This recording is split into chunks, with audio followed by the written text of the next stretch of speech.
ಚಿಕಿತ್ಸೆ ಪುನರ್ವಸತಿಗಾಗಿ 24x7 nursing ಮತ್ತು geriatric care center. Treatment rehabilitation 24x7 nursing with geriatric care center. ವೆಬ್ಸೈಟ್ಗಾಗಿ login ಮಾಡಿ www.nisargacare.com.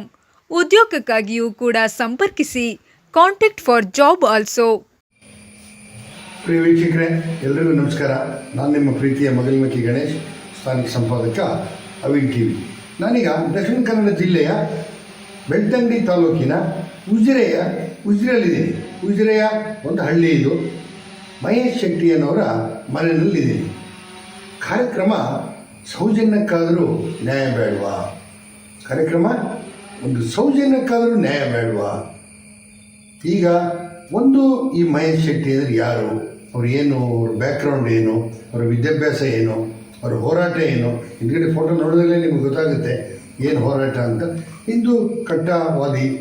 ಹಾಗಾಗಿ ಯಾಕೆ ಇವತ್ತು ಇದನ್ನ ಒಂದು ಸಂದರ್ಶನವನ್ನು ಮಾಡ್ತಾ ಇದ್ದೀವಿ ಅನ್ನೋಂತ ಮುಂದೆ ಹೇಳ್ತೀನಿ. ಈಗ ಅವ್ರನ್ನ ಪರಿಚಯ ಮಾಡ್ಕೊಳ್ತಾ ಹೋಗ್ತೀನಿ. ನಮಸ್ಕಾರ ಸರ್. ನಮಸ್ತೆ. ನಮ್ಮ ಪೂರ್ಣ ಹೆಸರು ಮಹೇಶ್ ಶೆಟ್ಟಿ ತುಮರೂರು. ತಮ್ಮ ಒಂದು ಫ್ಯಾಮಿಲಿ ಪರಿಚಯ ಸರ್. ತಮ್ಮ ತಂದೆ ತಾಯಿ ಇಲ್ಲೇ ಪಕ್ಕದಲ್ಲಿ. ತಂದೆ ಹೆಸರು ಸರ್? ವಿಠಲ್ ಶೆಟ್ಟಿ. ತಾಯಿ ಅಮಣಿ ಅಂತ. ನಿಮ್ಮ ತಂದೆ ತಾಯಿಗೆ ನೀವು ಎಷ್ಟು ಜನ ಮಕ್ಕಳು? 7 ಜನ. 7 ಜನ. ನೀವು ಹಿರಿಯವರ? ಅಲ್ಲ, ನಾನು ಎರಡನೇವರು. ತಮ್ಮ ಪ್ರಾಥಮಿಕ ವಿದ್ಯಾಭ್ಯಾಸ ಎಲ್ಲಿ ಶುರುವಾಯಿತು ಸರ್? ಇಲ್ಲೇ ಉಜಿರೆನಲ್ಲೇ. ಈಗ ನೀವು ಒಂದು ವಿದ್ಯಾಭ್ಯಾಸ ಮುಗಿಸಿದ ಮೇಲೆ ಜೊತೆಗೆ ಕೃಷಿನೂ ಕೂಡ ಇದೆ ನಿಮಗೆ ಇಲ್ಲಿ. ಈ ಒಂದು ಹೋರಾಟದ ಮನೋಭಾವ, ಒಂದು ನ್ಯಾಯ ದೊರಕಿಸ್ಕೊಡ್ಬೇಕು, ಒಂದು ದೀನ ದಲಿತರಿಗೆ, ಕಷ್ಟದಲ್ಲಿರೋರಿಗೆ ಅಂತ ಮನೋಭಾವ ಯಾಕೆ ಬಂತು ಸರ್? ಇಲ್ಲ, ನಾವೆಲ್ಲ ಸ್ಕೂಲೆಲ್ಲ ಬಿಟ್ಟ ಮೇಲೆ ಹೋಟ್ಲಲ್ಲೆಲ್ಲ ಕೆಲಸ ಮಾಡಿದ್ವು. ಬೆಂಗಳೂರಲ್ಲಿ, ಬೊಂಬೈಯಲ್ಲಿ ಹೋಟ್ಲಲ್ಲಿ ಕೆಲಸ ಮಾಡಿದ್ವು. ನಮಗೆ ದೀನ ದಲಿತರು ಅವ್ರಿಗೆ ಏನು ತೊಂದರೆ ಆಗ್ತಿದೆ ಎಲ್ಲ ಗೊತ್ತಿದೆ ನಮಗೆ. ಮತ್ತೆ ನಮ್ಮ ಅಯೋಧ್ಯದ ಯಾವ ಘಟನೆ ಪ್ರಾರಂಭ ಆಯಿತು, ರಾಮ ಮಂದಿರ, ಅಲ್ಲಿಂದ ಹಿಂದೂ ಸಮಾಜಕ್ಕೆ ಏನಾದರೂ ನಮ್ಮ ಕಡೆಯಿಂದ ಏನೋ ಈ ಮಣ್ಣು ನಮ್ಮಲ್ಲಿ ಕರ್ಕೊಂಡು ಬಂದಿದೆ. ಈ ಮಣ್ಣಿಗೆ ನಮ್ಮಿಂದ ಏನಾಗಬೇಕು, ಸ್ವಲ್ಪ ಆದರೂ 100ಕ್ಕೆ 100 ಮಾಡಲಿಕ್ಕೆ ಆಗೋದಿಲ್ಲ. ಒಂದು ಸ್ವಲ್ಪ ಆದರೂ ಸಮಾಜಕ್ಕೆ ಕೊಡಬೇಕು, ಧರ್ಮಕ್ಕೆ ಏನಾದರೂ ಕೆಲಸ ಮಾಡಬೇಕು ಅಂತೇಳಿ, ಸತ್ಯಕ್ಕೆ ಏನಾದರೂ ಕೆಲಸ ಮಾಡಬೇಕು ಅನ್ನುವಂಥದ್ದೊಂದು ಭಾವನೆ. ಮದುವೆ ಆಗಿದೆ ಸರ್? ಆಗಿದೆ. ಮನೆಯವರ ಹೆಸರು? ಮನೆಯವರ ಹೆಸರು ಸರೋಜ ಅಂತ. ಮಕ್ಕಳು ಸರ್? ಮಕ್ಕಳಿದ್ದಾರೆ, 2. ಏನು ಮಾಡ್ತಾರೆ? ಮಕ್ಕಳು ಲಾ ಮಾಡ್ತಿದ್ದಾರೆ. ಮಗಳು, ಮಗ second P U C. Sir, ಈಗ ಈ ಹೋರಾಟದ ದಿನಗಳು ಶುರುವಾಯಿತು ನಿಮಗೆ. ಈ ಹೋರಾಟ ಅಂದಮೇಲೆ ಒಂದು ಗೊತ್ತಿರ್ತದೆ, ಸ್ವಂತ ಹೋರಾಟ ಮಾಡ್ದಂಗೆ ಅಲ್ಲ ಇದು. ಈ ಸಮಾಜ ಸೇವೆ ಮಾಡ್ತಕ್ಕಂಥ ಹೋರಾಟ ಭಾಳಷ್ಟು ಸವಾಲುಗಳಿದೆ. ಬರೀ ಒಂದು ಸಮಾಜ ಸೇವೆ ಅಥವಾ ಒಂದು ಹೋರಾಟ ಆಗಿದ್ದರೆ ಪರವಾಗಿಲ್ಲ. ನೀವು ಮಾಡ್ತಕ್ಕಂಥ ಹೋರಾಟದಲ್ಲಿ ಭಾಳ ದೊಡ್ಡ ಸವಾಲಿದೆ. ಆ ಸವಾಲನ್ನ ಎದುರಿಸಬೇಕಾಗತ್ತೆ. ಈಗ ಮುಖ್ಯ ವಿಚಾರಕ್ಕೆ ಬರೋಣ. ಈಗ ಸೌಜನ್ಯಳ ಕೊಲೆ ಆಯಿತು, ಸುಮಾರು 11 ವರ್ಷ ಆಯಿತು. ಆ 11 ವರ್ಷದಲ್ಲಿ ಮೊದಲನೇ ದಿನ ಆತಂಕ, ಏನೋ ನ್ಯಾಯ ಸಿಗುತ್ತೆ ಅಂತಕ್ಕಂಥ ಒಂದು ವಿಶ್ವಾಸ. ಅವಳು ಸತ್ತೋದಿನ ಆತಂಕನೂ ಇತ್ತು, ನ್ಯಾಯ ಸಿಗಬಹುದು ಅಂತಕ್ಕಂಥ ವಿಶ್ವಾಸನೂ ಇತ್ತು. ಆದರೆ ಈಗ ಆತಂಕ ಮರೆಯಾಗ್ತಾ ಬಂತು. ಆದರೆ 11 ವರ್ಷದ ನಂತರ ನ್ಯಾಯವೇ ಸಿಗಲಿಲ್ಲ ಅಂತಂದರೆ ನಂಬಿಕೆನೇ ಇದ್ದಂಗೆ ಆಗೋಯ್ತು. ಆ ಒಂದು ಪ್ರಕರಣ ಹೆಂಗೆ ನಡೀತು ಸರ್ ನಿಮಗೆ, ನಿಮ್ಮ ಒಂದು ಅನಿಸಿಕೆ ಪ್ರಕಾರ? ನಾನೇ ಹೇಳೋದು, ನ್ಯಾಯ ಸಿಗಲಿಲ್ಲ ಹೇಳಿ.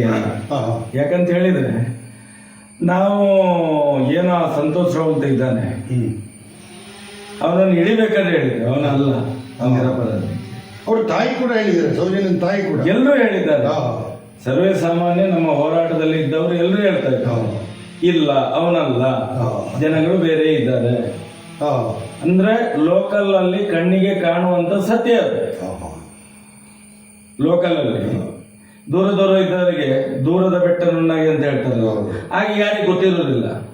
ಇಲ್ಲಿ ಅದರ ನೋವು ಅನುಭವಿಸಿದವರು ನಾವು, ಮನೆಯವರು, ಹೋರಾಟಗಾರರು. ನಮ್ಗೆ ಗೊತ್ತಿದೆ ಅದರ ನೋವು ಏನು ಅಂತ ಹೇಳಿ. ನೋವು ಅಂತ ಹೇಳಿದ್ರೆ ಇದು ಫಸ್ಟ್ ಅಲ್ಲ, ಇದು ಸೌಜನ್ಯದ ಫಸ್ಟ್ ಅಲ್ಲ. ಇಂಥ ಒಂದು 1000 ಉದಾಹರಣೆಗಳಿದ್ದಾವೆ ಧರ್ಮಸ್ಥಳ ಗ್ರಾಮದಲ್ಲಿ, 1000 ಉದಾಹರಣೆಗಳು.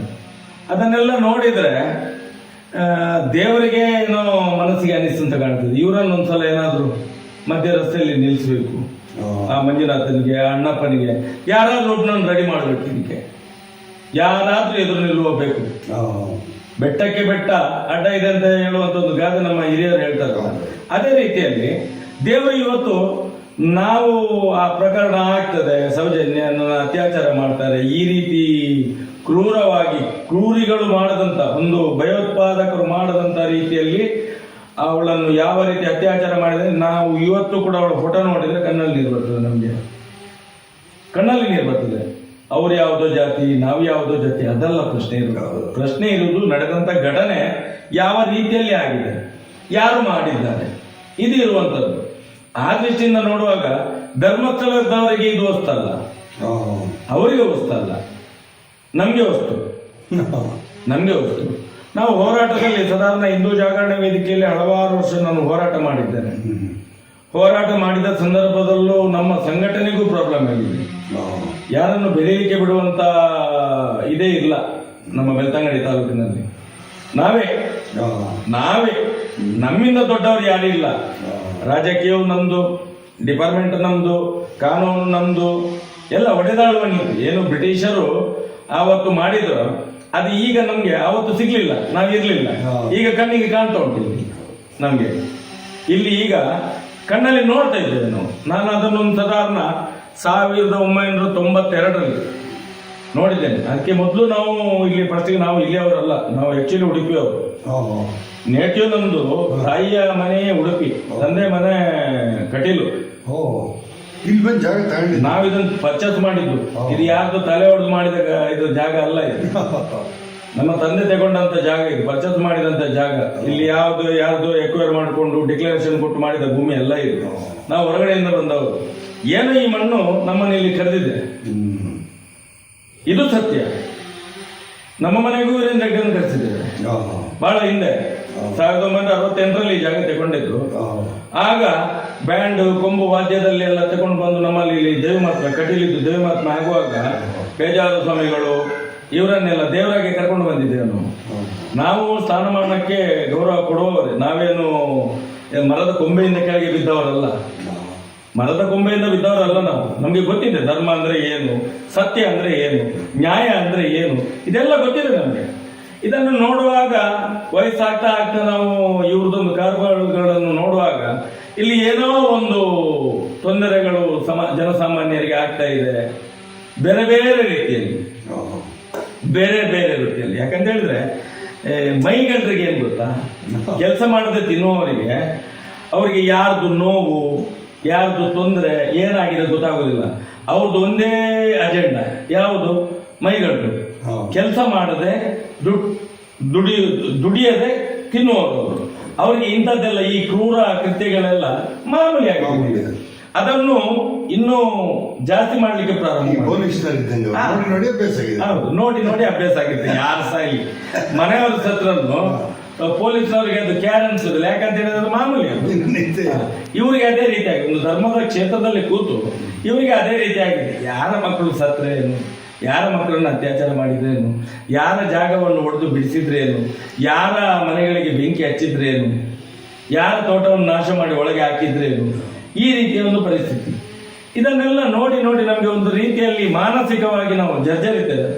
ನಮ್ಮತ್ತೆಲ್ಲ ಸಂಘಟನೆ ಬಿಟ್ಟು ಮನೆಯಲ್ಲಿ ಬಂದ್ಬಿಟ್ಟು ನಾನು ಎದ್ದದ್ದೇ ಪುನಃ ಸೌಜನ್ಯನ ಹೋರಾಟದಲ್ಲಿ.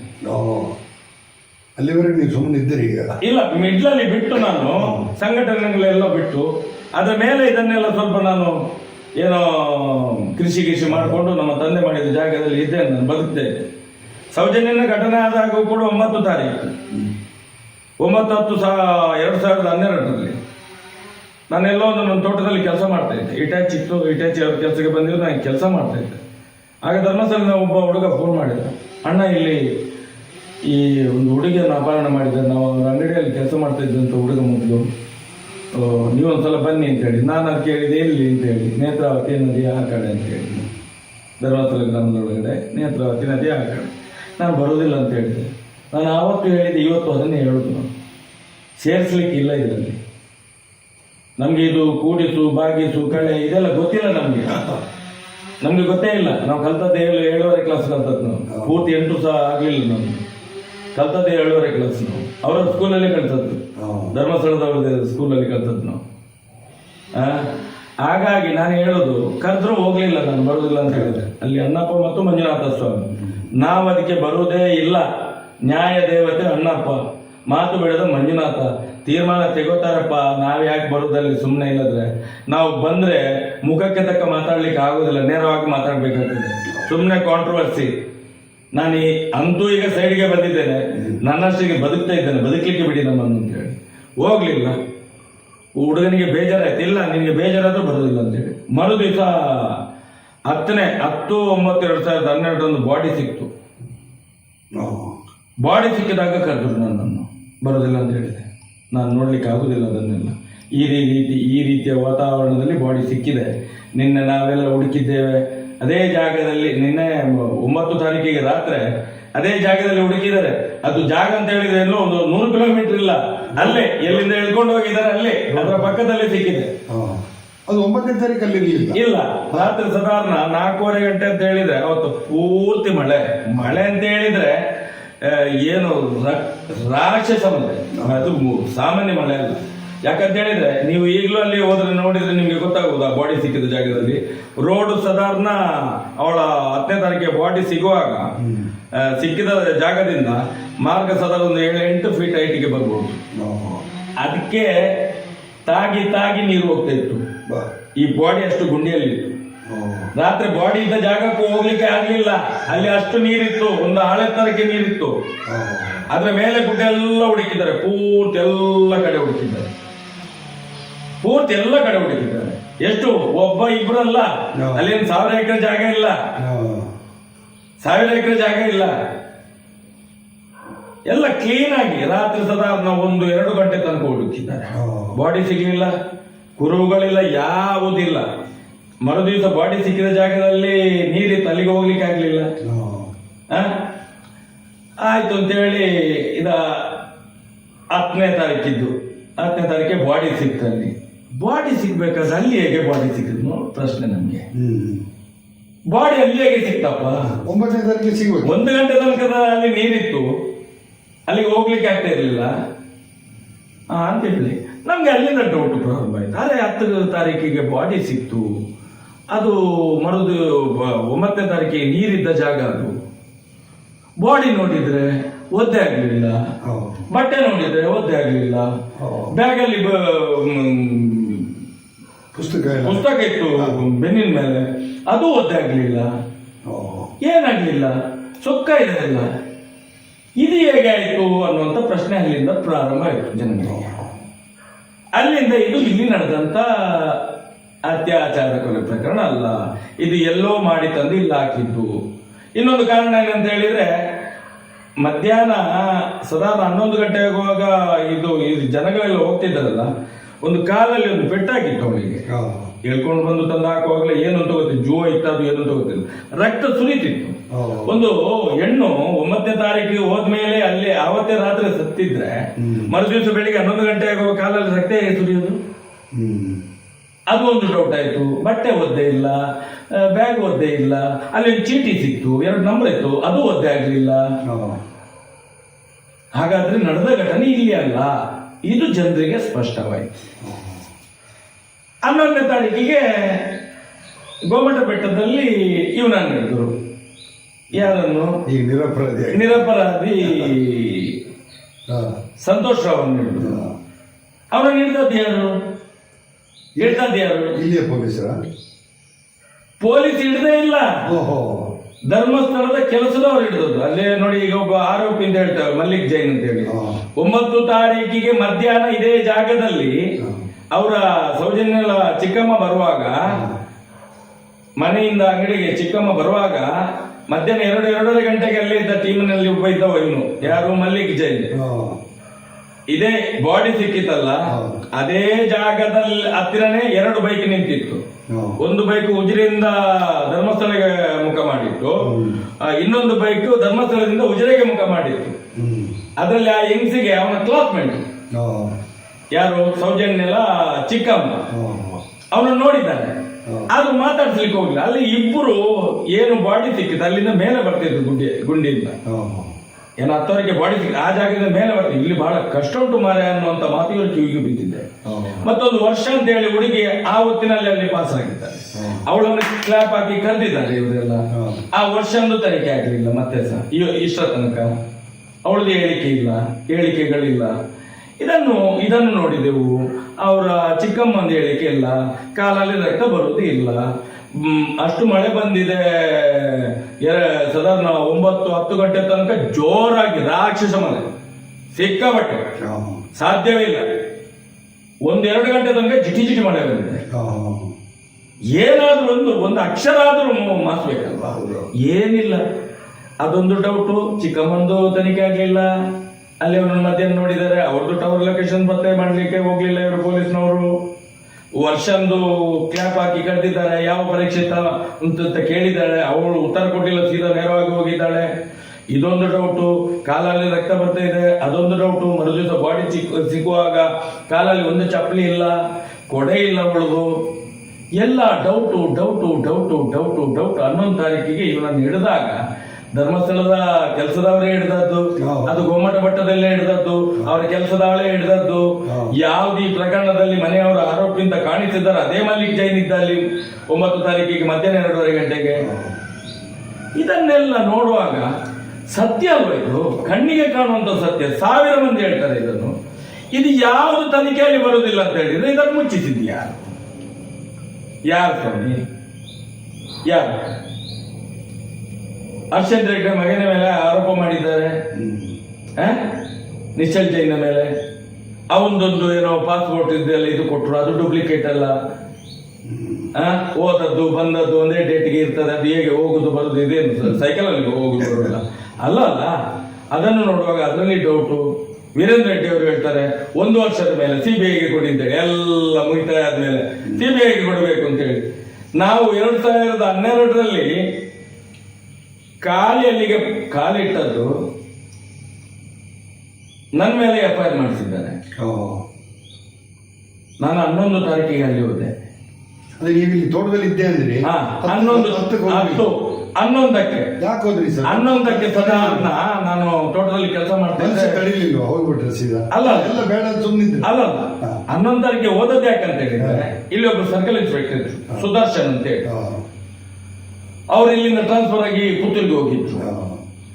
ಸೌಜನ್ಯನ ಘಟನೆ ಆಗುವಾಗ ಇಲ್ಲಿ ಭಾಸ್ಕರ್ ರಾಯ್ ಅಂತ ಹೇಳಿ ಸರ್ಕಲ್ ಇನ್ಸ್ಪೆಕ್ಟರ್. ಅವರು ಮಧ್ಯಪ್ರದೇಶದಲ್ಲಿ ನಮ್ಮ ಪೂಂಜಲ್ ಕಟ್ಟೆಯಲ್ಲಿ ಒಂದು ರಾಬರಿ ಆಗಿತ್ತು, ಬಂಗಾರದ ಅಂಗಡಿ. ಅದರ ಆರೋಪಿಗಳನ್ನು ಹಿಡಿಲಿಕ್ಕೆ ಅಂತ ಹೇಳಿ ಮಧ್ಯಪ್ರದೇಶಕ್ಕೆ ಹೋದ್ರು. ಸೌಜನ್ಯನ ಘಟನೆ ಆಗುವಾಗ ಅವರು ಸರ್ಕಲ್ ಇನ್ಸ್ಪೆಕ್ಟರ್ ಇಲ್ಲಿ ಇದ್ದದ್ದು PSI ಯೋಗೀಶ್ ಅಂತ ಹೇಳಿ ಅವರಿದ್ದು. ಇದು 11 ತಾರೀಕಿಗೆ 2 ಗಂಟೆ ಹೊತ್ತಿಗೆ 2-2:30 ಗಂಟೆ ಹೊತ್ತಿಗೆ ಆರೋಪಿ ಇವನೇ ಅಂತ ಹೇಳಿ ಅವ್ರು ಹಿಡ್ಕೊಟ್ರು. ಯಾರು? ಧರ್ಮಸ್ಥಳದ ಕೆಲಸದವರು, ಮೈನ್ ಅಲ್ಲೇ ಈಗಲೂ ಅಲ್ಲಿ ಇರೋರು. ಹಿಡಿದು ಕೊಟ್ಟ ತಕ್ಷಣ ಪೊಲೀಸ್ನವರು ಅವನನ್ನು ಅಲ್ಲಿ ಧರ್ಮಸ್ಥಳ ಸ್ಟೇಷನ್ಗೆ ಕರ್ಕೊಂಡು, ಊರಿನ ಜನ ಎಲ್ಲ ಸೇರಿಸಿ ಸ್ಟೇಷನ್ಗೆ ಮುತ್ತಿಗೆ ಹಾಕಿತು. ಪೊಲೀಸ್ ವಾಹನಗಳನ್ನು ಹೊಡೆದಾಯ್ತು. ನನಗೆ ವಿಷಯ ಗೊತ್ತಿಲ್ಲ. ಸಾಧಾರಣ ನಾನು ಸಾಯಂಕಾಲ ನಂದು ಇಲ್ಲೆಲ್ಲ ತೋಟ, ಇನ್ನೊಂದು 3-4 ಕಿಲೋಮೀಟರ್ ದೂರ. ಅಲ್ಲಿಂದ ಬರಬೇಕಾದ್ರೆ ಸಾಧಾರಣ 7-7:30 ಗಂಟೆ ಆಗಿದೆ. ಬಂದೆ. ನಾನು ಇದನ್ನ ತಲೆಯಲ್ಲಿ ಇಟ್ಕೊಳ್ಳಿಲ್ಲ. 2 ದಿವಸದ ವಿಚಾರ ನಾನು ಬಿಟ್ಟಿದ್ದೇನಲ್ಲ. ಬಿಟ್ಟ ಮೇಲೆ ನನಗೆ ಅಣ್ಣಪ್ಪ ಇದ್ದಾರೆ, ಮಂಜುನಾಥ ಇದ್ದಾರೆ. 7:30-8 ಗಂಟೆಗೆ ಮನೆಗೆ ಬರ್ತೇನೆ. ಟಿವಿಯಲ್ಲಿ ನ್ಯೂಸ್ಗಳೆಲ್ಲ ಬರ್ತಾ ಉಂಟು. ನಾನು ನನ್ನ ಮಿಸಸ್ಸಿಗೆ ಜೋರು ಮಾಡಿದೆ, ಯಾಕೆ ಅದನ್ನು ನೋಡ್ತಿ ಮಾರ, ಇದು ಪಾಪ, ನೋಡೋದು ಪಾಪ ಇದು. ನೋಡೋದು ಬೇಡ, ಬಂದ್ ಮಾಡು, ಟಿವಿ ಬಂದ್ ಮಾಡು ಅಂತ ಹೇಳಿ ಬಂದ್ ಮಾಡು, ನನಗೆ ಊಟಕ್ಕೆ ಬಡಿಸೋದು ಅಂತ ಹೇಳಿ ನಾನು ಹೊರಗಡೆ ಹೋಗ್ಬೇಕಾದ್ರೆ ಸರ್ಕಲ್ ಇನ್ಸ್ಪೆಕ್ಟರ್ ಫೋನ್. ಅಷ್ಟೊತ್ತಿಗೆ ಸಾಧಾರಣ 8:15, 8:45 ಆಗಿದೆ. ಸುದರ್ಶನ್ ಇದ್ದು ಫೋನ್.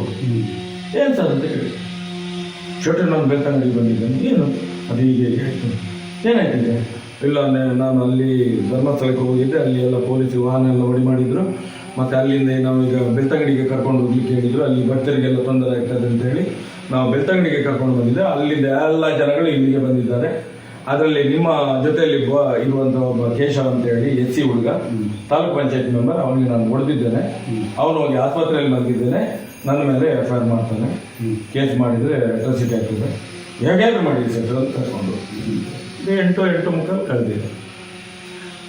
ಅಷ್ಟೊತ್ತಿಗೆ ನಾನು ಕೈಕಾಲು ತೊಳೆದು ಒಳಗೆ ಬರಬೇಕಾದ್ರೆ ಇವ್ರು ಬಿಡುದಿಲ್ಲ ನನ್ನ ಸರ್, ಹೇಗಾದ್ರೂ ಮಾಡಿ ಸರ್ ಒಂದವನನ್ನು ಕರ್ಕೊಂಡು ಹೋಗಿ. ಆಯ್ತು, ನಿಮಗೆ ಕೆಲಸ ಎಲ್ಲೋ ಮಾಡ್ಲಿಕ್ಕೆ ಅಂತ ಹೇಳಿ, ಇಷ್ಟು ಜನ ಇದ್ದಾಗ ನೀವು ಯಾಕೆ ಹೊಡಿಲಿಕ್ಕೆ ಹೋಗ್ಬೇಕು ಅಂತ ಕೇಳಿ, ನೋವಿರ್ತದಲ್ಲ ಮನಸ್ಸಿನಲ್ಲಿ, ನೀವು ಯಾಕೆ ಹೊಡಿಲಿಕ್ಕೆ ಹೋಗಿದ್ದು ಅಂತ ಕೇಳಿದೆ. ಜೋರು ಮಾಡಿದವರಿಗೆ ಸರ್ಕಾರಿಗೆ ಒಳ್ಳೆ ರೀತಿಯಲ್ಲಿ ಇದ್ರು ನಮ್ಮ ಬೆಳ್ತಂಗಡಿ ತಾಲೂಕಿನಲ್ಲಿ ಕರೆ. ಅಷ್ಟಾಗಿ ನಾನು ಊಟ ಆಗಿ ಇಡು ಮಾಡಿ ನಾನು ಸ್ವಲ್ಪ ಸ್ಟೇಷನ್ಗೆ ಹೋಗ್ಬಂದೆ. ಗಾಡಿ ತೆಗೆದೆ ಸ್ಟೇಷನ್ಗೆ ಹೋದೆ. 9:10 ಆಗಿರ್ಬೋದು ಸ್ಟೇಷನ್ ಹತ್ರ ಹೋಗುವ. ಬೆಳ್ತಂಗಡಲ್ಲಿ ಹೋಗುವಾಗ ಸಾಧಾರಣ ಒಂದು 2,000 to 3,000 ಜನ ಬಸ್ ಸ್ಟ್ಯಾಂಡ್ ಅಲ್ಲಿ ಇದ್ದಾರೆ. ಎಲ್ಲ ಲಾಠಿ ಚಾರ್ಜ್ ಮಾಡಿ ಓಡಿಸಿದ್ದಾರೆ ಸ್ಟೇಷನ್. ನನ್ನ ಗಾಡಿ ನೋಡಿದ ತಕ್ಷಣ ಎಲ್ಲರೂ ಮಹೇಶಣ್ಣ ಬಂದ್ರು ಅಂತೇಳಿ ನಾನು ಗಾಡಿ ತಿರುಗಿಸ್ಲಿಲ್ಲ, ಬಸ್ ಸ್ಟ್ಯಾಂಡ್ ಅಲ್ಲಿ ತಿರುಗಿಸ್ಲಿಲ್ಲ. ಅಲ್ಲಿ 3 ಮಾರ್ಗ ಅಂತ ಉಂಟು ಬೆಳ್ತಂಗಡಿಯಲ್ಲಿ, ಅಲ್ಲಿ ಹೋಗಿ ಮೆಲ್ಲ ಒಳಗಡೆ ತಿರುಗಿಸಿ ಸ್ಟೇಷನ್ಗೆ ಬಂದೆ. ಅವರು ನಾನು ಎಲ್ಲಿ ಹೋಗ್ತೇನೆ ಅಂತ ನೋಡ್ತಾನೆ ಇದ್ರು, ರೋಡ್ ಸ್ಟ್ರೈಟ್ ಅದು ನೋಡ್ತಾನೆ ಇದ್ರು. ನಾನು ಅಲ್ಲಿಗೆ ಮುಟ್ಟಬೇಕಾದ್ರೆ ಇಲ್ಲಿ ಅಲ್ಲ 2-3 ಸಾವಿರ ಮಂದಿ ಸ್ಟೇಷನ್ ಹತ್ರ ಹೋದ್ರು. ನಾನು ಒಳಗೆ ಹೋಗ್ಬೇಕಾದ್ರೆ ಒಂದು 200-250-300 ಪೊಲೀಸ್ ಇದ್ದಾರೆ. ಎಲ್ಲ ಓಡಿ ಬಂದು ಗಾಡಿ ಸೀದಾ ಒಳಗಡೆ ತಗೊಂಡ್ರೆ. ಅಷ್ಟೊತ್ತಿಗೆ ಈ ಸರ್ಕಲ್ ಇನ್ಸ್ಪೆಕ್ಟರ್ ಸುದರ್ಶನ್ ಓಡಿ ಬಂದ ತಕ್ಷಣ ಹೇಳಿದ್ದೆ ನಾನು, ಹೋಗೋದು ಸರ್ ಎಲ್ಲಿಗೆ, ಗೌರ್ಮೆಂಟ್ ಆಸ್ಪತ್ರೆಗೆ ಹೋಗೋದು. ಇಲ್ಲ ಸರ್, ಇದೊಂದು ಇವರನ್ನು ಕಳಿಸುವುದು, ಅದೇ ಇದು ನನ್ನ ಕೆಲಸ ಅಲ್ಲ ಅಂದರೆ. ಇದು ಪೂರ್ತಿ ಇಡೀ ಸಮಾಜ ಇದ್ದಿದೆ. ನಾನೊಬ್ಬ ಹಿಂದೂ ಕಾರ್ಯಕರ್ತ, ಅಲ್ಲಿ ಕ್ರಿಶ್ಚಿಯನ್ಸ್ ಮುಸ್ಲಿಮ್ಸ್ ಎಲ್ಲ ಇದ್ದಾರೆ. ನಾನು ಇದನ್ನು ಮಾತಾಡ್ಲಿಕ್ಕೆ ಆಗುದಿಲ್ಲ. ನೀವು ಕರೆದಿದ್ದೀರಿ, ನಿಮ್ಮ ಕೆಲಸ. ಅವನನ್ನು ಆಸ್ಪತ್ರೆಯಿಂದ ನಾನು ಕರ್ಕೊಂಡು ಹೋಗ್ಬೇಕು, ಕರ್ಕೊಂಡು ಹೋಗ್ತೇನೆ ಬನ್ನಿ ಅಂತ ಹೇಳಿ. ಇಲ್ಲ, ASP ಅನುಚಿತ್ ಇದ್ದಾರೆ, ಅವರ ತೊಂದರೆ ನಾನು ಮಾತಾಡ್ಲಿಕ್ಕೆ ಬಂದದ್ದಲ್ಲ, ನಂದು ಕೆಲಸ ಅಲ್ಲ ಇದು. ನೀವು ರಿಕ್ವೆಸ್ಟ್ ಮಾಡಿದ್ರಿ, ನಿಮ್ಮ ಕೆಲಸ ಹೋಗ್ತದೆ ಅಂತ ಹೇಳಿ ಬಂದದ್ದು, ನಿಮ್ಗೆ ಉಪಕಾರಕ್ಕೆ ಬಂದದ್ದು ನಾನು. ಬನ್ನಿ ಅಂತ ಹೇಳಿ ಹೇಳಿದ್ರೆ ಇವರು ಬರ್ಲಿಕ್ಕೆ ಅವರು ಮುಂದೆ ನೋಡೋಣ. ಪ್ರಿಯ ವೀಕ್ಷಕರೇ ನೋಡಿ, ಈಗಾಗಲೇ ಸ್ಟೇಷನ್ಗೆ ಹೋಗಿದ್ದಾರೆ. ಮುಂದೆ ಏನಾಯ್ತು ನೋಡೋಣ. ಒಂದು ವಿರಾಮದ ನಂತರ ಮತ್ತೆ ವಾಪಸ್ ಬರ್ತೀನಿ, ಹಾಗೆ ಕಾಯ್ತಾ ಇರಿ. Jobs are available. Come to work. Place Bangalore. Wanted to for caretaker job in Bangalore. Food and accommodations are free. Contact WhatsApp number 973-156-8780.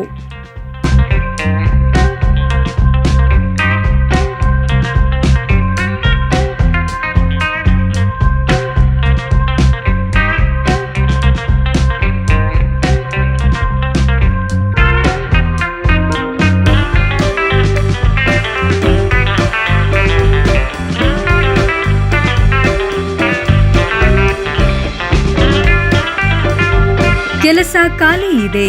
ಇಲ್ಲಿ ಕೇರ್ ಟೇಕರ್ ಕೆಲಸಕ್ಕೆ ಮಹಿಳೆಯರು, ಹುಡುಗಿಯರು ಬೇಕಾಗಿದ್ದಾರೆ.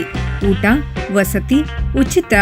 ಸಂಪರ್ಕಿಸಿ ವಾಟ್ಸಪ್ ನಂಬರ್ಗೆ ವಾಟ್ಸಪ್ ಮಾಡಿ 731-568-780. ಸ್ಟೇಷನ್ಗೆ ಹೋದ್ರಿ, ಸರ್ಕಲ್ ಇನ್ಸ್ಪೆಕ್ಟರ್ ಸಿಕ್ಕಿರೋ. ಮುಂದೆ ಸರ್ ಮುಂದೆ ಅನುಚಿತ್ ಮೇಲೆ ಇದ್ದು ಅವನಿಗೆ ಟ್ರೀಟ್ಮೆಂಟ್ ಆಗ್ತಾ ಉಂಟಾಗ ಸಂತೋಷ್ ಕುಮಾರಿಗೆ ಈ ರೀತಿ ಹೊಡಿತಾ ಇದ್ರೆ ನನಗೆ ಕೆಳಗಡೆ ಕೇಳ್ತಾ ಉಂಟು. ಒಳ್ಳೆ ಏನು ಹೊಡಿತಾರ ಏನು ಅಂತ ಗೊತ್ತಿಲ್ಲ ನನಗೆ, ಯಾವ ಟ್ರೀಟ್ಮೆಂಟ್ ಅದು ಗೊತ್ತಿಲ್ಲ, ಜೀವಮಾನದಲ್ಲಿ ನಾನು ನೋಡಲಿಲ್ಲ. ಹೊಡಿತಾ ಇದ್ರು. ಸರ್ಕಲ್ ಇನ್ಸ್ಪೆಕ್ಟರ್ ಕೆಳಗೆ ಓಡಿ ಬಂದರು. ಇವರು ASP ಅನುಚಿತ್ ಓಡಿ ಬಂದರು. ಇವ್ರು ಮೇಲೆ ಹೋಗು ಅಂತ ಹೇಳಿದ್ರು ಸರ್ಕಲ್. ನಾನು ಬರ್ದಿಲ್ಲ ಅಂತ ಹೇಳಿ, ನಾನು ಬರ್ದಿಲ್ಲ, ನಿಮ್ಮ ಕೆಲಸ ಅಲ್ಲ ನಾನು ಬರ್ದಿಲ್ಲ ಅಂತ ಹೇಳಿದ್ರೆ ಅವರೇ ಓಡಿ ಬಂದ್ರು ಕೆಳಗೆ. ಸೆಟ್ಲ್ ಹೇಗಾದ್ರು ಮಾಡಲಿಲ್ಲ. ಹೊಸತ್ತಾಗಿ ಬಂದವರು ಅನುಚಿತ್. ಅವರನ್ನು ಹೇಗಾದ್ರೆ ಕಳಿಸ್ತಾರೆ. ಸರ್ ನೋಡಿ, ನೀವು IR ಆಫೀಸರ್, ನೀವು ASP ಅವರು, ನೀವು ಒಂದ್ಸಲ ಹೋಗಿ ಗೇಟೆಲ್ಲ ಹಾಕಿದ್ರು. ಫುಲ್ ಬಂದು ಗೇಟಿನ ಹೊರಗಡೆ ಪೂರ್ತಿ ಜನ. ನೀವು ಅಲ್ಲಿ ಹೋಗಿ ಗೇಟಿನ ಹತ್ರ ನಿಂತ್ಕೊಂಡು ಅವ್ರಿಗೆ ಒಂದು ಆಶ್ವಾಸನೆ ಕೊಡಿ, ತನಿಖೆ ಮಾಡಿರ್ತೇನೆ, ನಾನು ಇದ್ದೇನೆ ಅಂತ ಆಶ್ವಾಸನೆ ಕೊಡಿ. ಇವರು ಒಪ್ಪಲಿಲ್ಲ. ನಾನು ಇನ್ನೂ ಫೋರ್ಸ್ ಮಾಡಿದ್ದೆ, ನೀವೇ ಹೋಗಿ ಸರ್, ನಾನು ಬರ್ಲಿಕ್ಕೆ ಆಗೋದಿಲ್ಲ. ಹೋದ ತಕ್ಷಣ ಅಲ್ಲಿದ್ದವರೆಲ್ಲ ರೊಚ್ಚಿಗೆ ಎದ್ದೆ ಬೆಂಕಿ ಹಾಕಿದ್ರು ಸ್ಟೇಷನ್ಗೆ ಹಾಕಿ ಅದೆಲ್ಲ ಸಿಕ್ಕಾಪಟ್ಟೆ ಜೋರಾಯ್ತು. ಅವ್ರು ವಾಪಸ್ ಒಂದು ಶೆಟ್ರು ಒಂದು ಮನುಷ್ಯ, ಇವನು ಒಬ್ಬ ಅಲ್ಲ, ಇನ್ನೂ 3-4 ಮಂದಿ ಇದ್ದಾರೆ, ಅವರನ್ನು ಟ್ರೇಸ್ ಮಾಡಬೇಕು ನಮಗೆ. ಎಲ್ಲ ಇಲ್ಲಿ ಈ ರೀತಿ ಒಬ್ಬೆ ಹೊಡೆದ್ರೆ ನಮಗೆ ಟ್ರೇಸ್ ಮಾಡ್ಲಿಕ್ಕೆ ಆಗುದಿಲ್ಲ. ಇದು ASP ಅವರೇ ಹೇಳಿದ್ರು ನನಗೆ, ಇನ್ನೂ 3-4 ಮಂದಿ ಇದ್ದಾರೆ, ಇವ ಒಬ್ಬ ಅಲ್ಲ ಇನ್ನೂ 3-4 ಮಂದಿ ಇದ್ದಾರೆ ಅಂತೇಳಿ. ನಾನು ಅದಕ್ಕೆ ಹೇಳಿದೆ, ಈಗ ಎಂತ ಮಾಡುದು? ಹೋದೆ ಸೀದಾ ಗೇಟಿನ ಹತ್ರ, ಸೇರಿದ ಜನರಿಗೆ ಒಂದು ಆಶ್ವಾಸನೆ ಕೊಟ್ಟೆ, ನೋಡಿ ನಾವು ASP ಅವರು ಹೇಳಿದಾಗೆ ಇನ್ನೂ 3-4 ಮಂದಿ ಇದ್ದಾರಂತೆ, ನಾವಿಲ್ಲಿ ಗಲಾಟೆ ಮಾಡಿದ್ರೆ ಆರೋಪಿಗಳು ಎಲ್ಲೋ ಓಟಕ್ಕೆ ಬೀಳ್ತಾರೆ, ಸಿಗುವುದಿಲ್ಲ, ನಾವು ಒಂದು ಟೈಮ್ ಕೊಡುವ ಇವರಿಗೆ, ಅವರನ್ನು ಹಿಡೀಲಿ ಫಸ್ಟ್. ಇನ್ನೂ 3-4 ಮಂದಿ ಇದ್ದಾರೆ ಅಂತ ಹೇಳ್ತಾರಲ್ಲ, ಒಬ್ಬ ಮಾತ್ರ ಅಲ್ಲ ಸಿಕ್ಕಿದ್ದು, ಇನ್ನೂ 3-4 ಮಂದಿ ಇದ್ದಾರಲ್ಲ, ಅವರನ್ನು ಹಿಡೀಲಿ. ಇನ್ನು ಮುಂದಕ್ಕೆ ಪೂರ್ತಿ ಈ ಹೋರಾಟದ ಜವಾಬ್ದಾರಿ ನಂದು, ನಾನಿದ್ದೇನೆ, ತಲೆ ಒದ್ರು ಬಿಡುವುದಿಲ್ಲ. ಇಷ್ಟೇ ಹೇಳಿದೆ. ಎಲ್ಲ ಒಂದು 10 ನಿಮಿಷದಲ್ಲಿ 2-3 ಸಾವಿರ ಜನ ಖಾಲಿ ಆಗ, ಎಲ್ಲ ಅವರವ್ರ ಮನೆಗೆ ಹೋದ ತಕ್ಷಣ ಏನ್ ಮಾಡಿದೆ ನಾನು? ಏನ್ ಮಾಡ್ಬೇಕು ನೀವೇ ಹೇಳಿ, ಏನ್ ಮಾಡ್ಬೇಕು? ಮನೆಗೆ ಬರ್ಬೇಕು. ನಾನು ಹೋದ ಕೆಲಸ ಎಂತದ್ದು? ಅವನ್ನ ಹೊರಗಡೆ ಅದು ಅಲ್ಲಿ ಮಾತುಕತೆ ಇಲ್ಲ, ಮತ್ತೆ ಸರ್ಕಲ್ ಇನ್ಸ್ಪೆಕ್ಟರ್ ಮಾತಾಡ್ಲಿಲ್ಲ. ನನಗೆ ಇದು ಜನರೆಲ್ಲ ಹೋದ್ರಲ್ಲ, ಇಲ್ಲಿ ಒಂದು ಕ್ಲಿಯರ್ ಆಯ್ತು, ನನಗೆ ಖುಷಿ ಆಯ್ತು. ಬಂದೆ ಬರ್ಬೇಕಾದ್ರೆ ನೀವೀಗ ಮನೆಗೆ ಬರೋದನ್ನ ಅಲ್ಲಿ ಒಂದು ಅಪ್ಪು ನೋಡಿದ್ರಲ್ಲ, ಅಲ್ಲಿ ಸ್ವಲ್ಪ ಜಾಸ್ತಿ ಅಲ್ಲಿಗೆ ಬರ್ಬೇಕಾದ್ರೆ ನಾನು ಅಷ್ಟು ಪರ್ಟಿಕ್ಯುಲರ್ ಆಗಿ ಹೇಳ್ತೇನೆ. ಅಲ್ಲಿಗೆ ಬರ್ಬೇಕಾದ್ರೆ ಸರ್ಕಲ್ ಇನ್ಸ್ಪೆಕ್ಟರ್ ಸುದರ್ಶನ್ ಇದು ಫೋನ್, ಯಾಕೆ ಇವನನ್ನು ಬಿಡಿಸ್ಕೊಂಡು ಹೋಗ್ಲಿಕ್ಕೆ ಅಲ್ಲ, ಬೇರೆ ವಿಷಯ. ಡೌಟ್ ಬರೋದಿಲ್ಲ ನನಗೆ.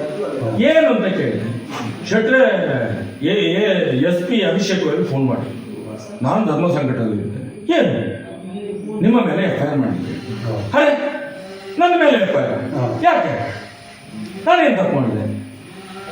ಅದು ನೀವು ತಪ್ಪು ಮಾಡಲಿಲ್ಲ ಶೆಟ್ರೆ, ನಿಮ್ಮ ಮೇಲೆ FIR ಮಾಡಲಿಕ್ಕೆ ಯಾಕಂತ ಬೇಕಲ್ಲ, ಕಾರಣ ಬೇಕಲ್ಲ. ನೀವು ಕರ್ಸಿದ್ದು ನನ್ನನ್ನು, ನೀವು ಕರ್ಸಿದ್ದು ನಿಮ್ಮ ತೊಂದರೆಗೋಸ್ಕರ ಕರ್ಸಿದ್ರು, ನಿಮ್ಮ ಕೆಲಸಕ್ಕೋಸ್ಕರ ಕರ್ಸಿದ್ರು.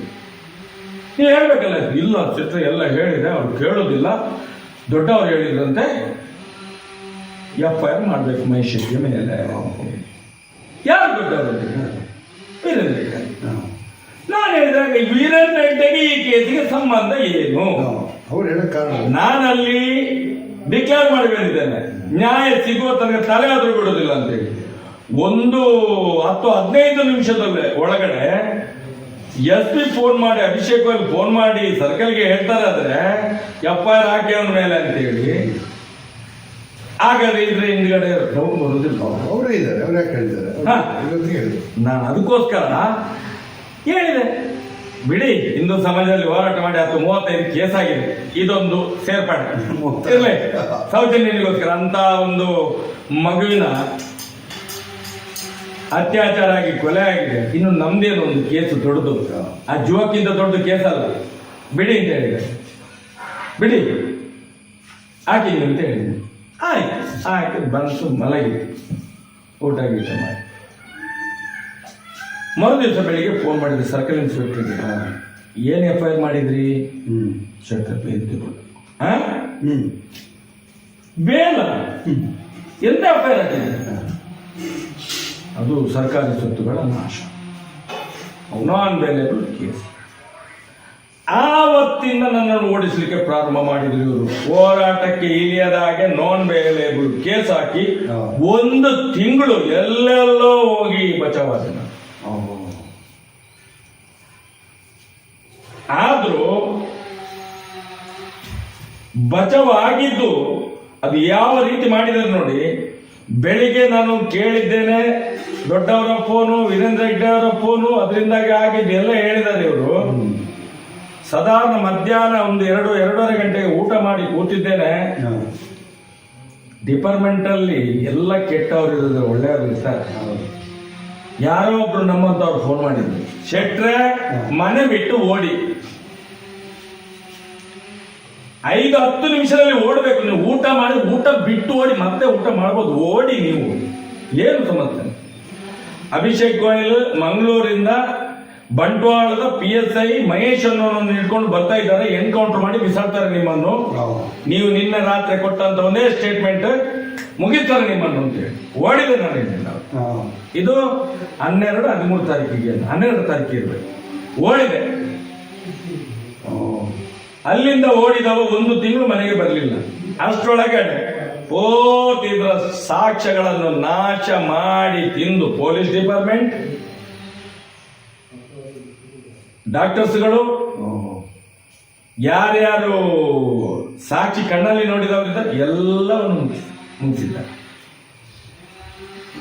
ಅಲ್ಲಿ ನೋಡಿದವರಿಲ್ವಾ?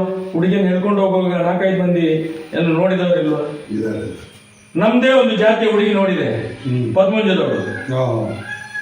ಅವಳಿಗೆ ಮದುವೆ ಆಗಲಿಲ್ಲ. ಅವಳು ಧರ್ಮಸ್ಥಳದಲ್ಲಿ ಕೆಲಸಕ್ಕೆ ಇದ್ದದ್ದು, ಅವರ ಸ್ಕೂಲಲ್ಲಿ ಧರ್ಮಸ್ಥಳದವಳು. ಅವಳ HM ಗೆ ಹೇಳಿದ್ದಾರೆ, ಪರಿಮಳ ಅಂತ ಹೇಳುವ HM ಗೆ ಹೇಳಿದ್ದಾಳೆ. ಅವಳು HM ಹೇಳಿದ್ದಾರೆ, ನೀನು ಕಂಪ್ಲೇಂಟ್ ಕೊಡ್ಲಿಕ್ಕೆ ಹೋಗ್ಬೇಡ, ಇದೆಲ್ಲ ದೊಡ್ಡ ಕೇಸ, ಹುಡುಗಿಯನ್ನ ಹೇಳ್ಕೊಂಡೋಗಿ 4 ಕೋಟಿಗೆಲ್ಲ ಸಾಕ್ಷಿ ಹಾಕ್ಬೇಕು, ನಿನಗೆ ಮದುವೆ ಆಗ್ಲಿಲ್ಲ, ಪ್ರಾಬ್ಲಮ್ ಆಗ್ತದೆ ನಿನಗೆ ಗಂಡನ ಮನೆಗೆ ಹೋದ್ರೆ, ನಾನೇ ಹೇಳ್ತೇನೆ ಅಂತ ಹೇಳಿದ್ದಾರೆ. ಆ ಹೆಂಗ್ಸಿದ್ದು ಎಲ್ಲಿಯಾದ್ರೂ ಹೇಳಿಕೆ ಉಂಟಾ? ಟೀಚರ್ ಇದು HM ಇದ್ದು ಎಲ್ಲಿಯಾದ್ರೂ ಮಾಡಿದ್ದಾರ? 1-2 100 ಮುಚ್ಚಿಸಿ ಹಾಕಿದ್ದಾರೆ. ಈ ಅಮಾಯಕನನ್ನು ಕೊಂಡೋಗಿ ಹಾಕಿ ಒಳಗೆ ನಾವಲ್ಲ ಅಂತ ಹೇಳಿದ್ರು ಸರ್. ಧರ್ಮಸ್ಥಳದವರು ಆರೋಪಿ ಅಂತ ಹೇಳಿದ ತಕ್ಷಣ ಆರೋಪಿ ಮಾಡಿದಾರಲ್ಲ, ಆಯ್ತಲ್ಲ, ನ್ಯಾಯ ಸಿಗ್ತಲ್ಲ ಈಗ ಅವ್ನಿಗೆ. ಅವನು ನಿರಪರಾಧಿ ಅಲ್ಲ, ಆರೋಪಿ ಯಾರು? ಇದೆಲ್ಲವನ್ನು ಮುಚ್ಚಿಸಿದ್ದು ಯಾರು? ಅವರೇ ಅಲ್ವ ಆರೋಪಿಗಳು. ಇದನ್ನು ನಾವು ಸತ್ಯ ಹೇಳಿದ್ರೆ, ನಾನು ಕೇಳೋದು ಅಣ್ಣಪ್ಪನಿಗೆ ಕೇಳೋದು, ನಾನು ಮಂಜುನಾಥನಿಗೆ ಕೇಳೋದು. ಏನು ಮಂಜುನಾಥ, ಏನು ಅಣ್ಣಪ್ಪ, ಕೋಟಿ ಕೋಟಿ ಭಕ್ತರಿದ್ದಾರೆ ನಿಮ್ಗೆ, ನಿಮ್ಮ ಕೈಕಾಲು ಹಿಡಿತಾರೆ, ಅವರವರ ತೊಂದರೆಗಳಿಗೆ ನಿಮ್ಮಲ್ಲಿ ಬಂದು ಬೇಡ್ತಾರೆ, ಅನುಗ್ರಹ ಮಾಡ್ತೀರಿ ಅವರಿಗೆ. ಯಾಕೆ ಸೌಜನ್ಯನಿಗೆ ನ್ಯಾಯ ಕೊಡುವುದಿಲ್ಲ ನೀವು? ಯಾಕೆ ನಮ್ಮ ಪ್ರಶ್ನೆಗಳಿಗೆ ಉತ್ತರ ಕೊಡುವುದಿಲ್ಲ ನೀವು? ಏನು ಕಲ್ಲಾಗಿ ಕೂತಿದ್ದೀರಿ ನೀವು? ನೀವು ಕೇಳೋದು ಒಂದು ವೇಷ ರೋಷ ಅಂತ ಅನಿಸ್ಬೋದು, ಆದರೆ ನಿಮಗಿದು ಮೊದಲನೇದಲ್ಲ. ಮೊದಲನೇದಾಗಿದ್ದರೆ ಓಕೆ ನೋಡೋಣ ಅಂತ. ಇಂಥ 10 ಘಟನೆಗಳು ನಡೆದರೂ ಕೂಡ ಎಲ್ಲವೂ ಹಿಂಗೆ ಮುಚ್ಚೋಗೋದಾದರೆ 16 ನೋಡಿ, ನಾವು ಸೌಜನ್ಯ ತೀರದ ಮೇಲೆ ತೆಗೆದಂತ ರೆಕಾರ್ಡ್ ಬರೀ 10 ವರ್ಷ. 420, 462, 462 UDI ಅಂದ್ರೆ ತನಿಖೆ ಇಲ್ಲ, ಪತ್ತೆ ಆಗದ ಕೇಸುಗಳು. ಕೊಲೆ ಆಗಿದೆ, ಬಾಡಿ ಸಿಕ್ಕಿದೆ, ಬಟ್ಟೆ ಸಿಕ್ಕಿದೆ, ಚಡ್ಡಿ ಸಿಕ್ಕಿದೆ, ಅಂಗಿ ಸಿಕ್ಕಿದೆ, ಎಲ್ಲ ಸಿಕ್ಕಿದೆ. Post-mortem UDR.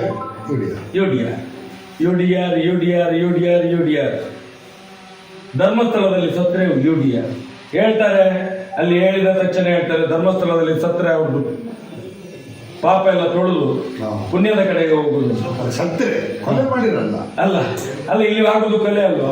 ಜನರಿಗೆ ಕಾಣಿಸುವುದಿಲ್ಲ, ಅದನ್ನ ಹೇಳ್ತಾರೆ ಜನಗಳು ಹೇಳ್ತಾರೆ. ಅಲ್ಲ, ಒಂದು ಕರ್ಮ ಅಷ್ಟೇ ಇದ್ದದ್ದು, ಅಲ್ಲಿ ಹೋಗಿ ಸಾಲಿಗೆ ಬಂದದ್ದು ಅಂತ. ಇದು ಅತ್ಯಾಚಾರ ಮಾಡಿ ಮಾಡಿ ಮಾಡಿ ಬಿಟ್ಟದನ್ನು ಯಾರೂ ಮಾತಾಡುವುದಿಲ್ಲ. ಬಿಟ್ಟಿದ್ರಿಂದ ಇಷ್ಟು ಕೊಲೆ ಆಗಿದೆ. ಮತ್ತೆ ಬಿಡಿ, ಜಾಗಕ್ಕೋಸ್ಕರ ಎಷ್ಟೋ ಕೊಲೆಗಳಾಗಿದ್ದೇವೆ. ಜಾಗಕ್ಕೋಸ್ಕರ ನೀವು ಇನ್ನೊಂದು ಹೇಳಿದೀನಿ, ನಾನು ನೋಡಿದೆ ನಿಮ್ಮ ಕ್ಲಿಪ್ಪಿಂಗ್ ಅಲ್ಲಿ. ಇವಳ ಬದಲು ಇನ್ನೊಬ್ಳು ಟಾರ್ಗೆಟ್ ಆಗಿದೆ. ಅದೇ ವರ್ಷ ಯಾಕೆ ಅದೇ ಸೌಜನ್ಯನ ಮನೆಯ ಹಾಗೆ ಹೋಗುವ ಎಂಟ್ರೆನ್ಸ್ ಅಲ್ಲಿ ಫಸ್ಟ್ ಜಾಗ ಇರೋದೇ ಅವರು. ಧರ್ಮಸ್ಥಳದ ಮಧ್ಯೆ ರೋಡ್ ಸೈಡ್ ಅಲ್ಲಿ ಇರೋ ಜಾಗ ಅದೇ ವರ್ಷನವ್ರದ್ದು ಜಾಗ ಇರೋದು. ಅದನ್ನು ತುಂಬಾ ಸಲ ಕೇಳಿದವರು ಧರ್ಮಸ್ಥಳದವರು, ಬಹಳ ಅರೇಂಜ್ಮೆಂಟ್ ಮಾಡಿದ್ರು, ಕೊಡ್ಲಿಲ್ಲ ಅವರು. ಅದೇ ಎದುರುಗಡೆ ಸ್ಮಶಾನ ತಂದು ಹಾಕಿದ್ರು, ಕೊಡ್ಲಿಲ್ಲ. ಡಂಪಿಂಗ್ ಯಾರ್ಡ್ ಮಾಡಿದ್ರು, ಅದು ಎದುರುಗಡೆ ಕೊಡ್ಲಿಲ್ಲ. ಅಣ್ಣಪ್ಪ ಬೆಟ್ಟದ ಕೆಳಗೆ ಈ ಸೈಡ್ಗೆ ಬರ್ತದೆ, ಸೌಜನ್ಯನ ಮನೆಗೆ ಹೋಗುವ ದಾರಿಯಲ್ಲಿ ಬರ್ತದೆ. ಅದರ ಪಕ್ಕದೇ ಮಾರ್ಗದ ಸೈಡ್ ಇದೆ ಜಾಗ, ಹೈವೇಲಿ ಇದೆ. ಅವಳಿಗೆ ಮಾಡಿದಂತ ಟಾರ್ಗೆಟ್ ಅಣ್ಣಪ್ಪ ಬಿಡ್ಲಿಲ್ಲ ನೋಡಿ. ಆ ಸತ್ಯ, ಸೌಜನ್ಯ ಹುಟ್ಟಿದ್ದೇ ಇವರಿಗೆ ದಾರಿ ತೋರಿಸ್ಲಿಕ್ಕೆ, ಧರ್ಮಸ್ಥಳದವರಿಗೆ ನ್ಯಾಯ ಇಲ್ಲಿ ಏನ್ ನಡೀತದೆ ಅಂತ ತೋರಿಸ್ಲಿಕ್ಕೆ ಹುಟ್ಟಿದಂತ ಶಕ್ತಿ ಇದು. ಸೌಜನ್ಯ ಹುಡುಗಿ ಅಲ್ಲ, ಸಾಕ್ಷಾತ್ ದೇವಿಯವರು, ದೇವಿಯ ಸ್ವರೂಪ ಅವಳು. ಇವತ್ತೆಲ್ಲ ನಾಳೆ ಸಮಾಜಕ್ಕೆ ಗೊತ್ತಾಗ್ತದೆ. ನಾನು ಕೇಳುವಂಥದ್ದು, ಒಂದು ವೇಳೆ ಇವರ ಮನೆ ಮಗಳಿಗೆ ಒಂದು ಮುಳ್ಳು ಚುಚ್ಚಿದ್ರೆ ಇವರ ಎದೆಗೆ ಚುರುಕನ್ನುವುದಿಲ್ಲ.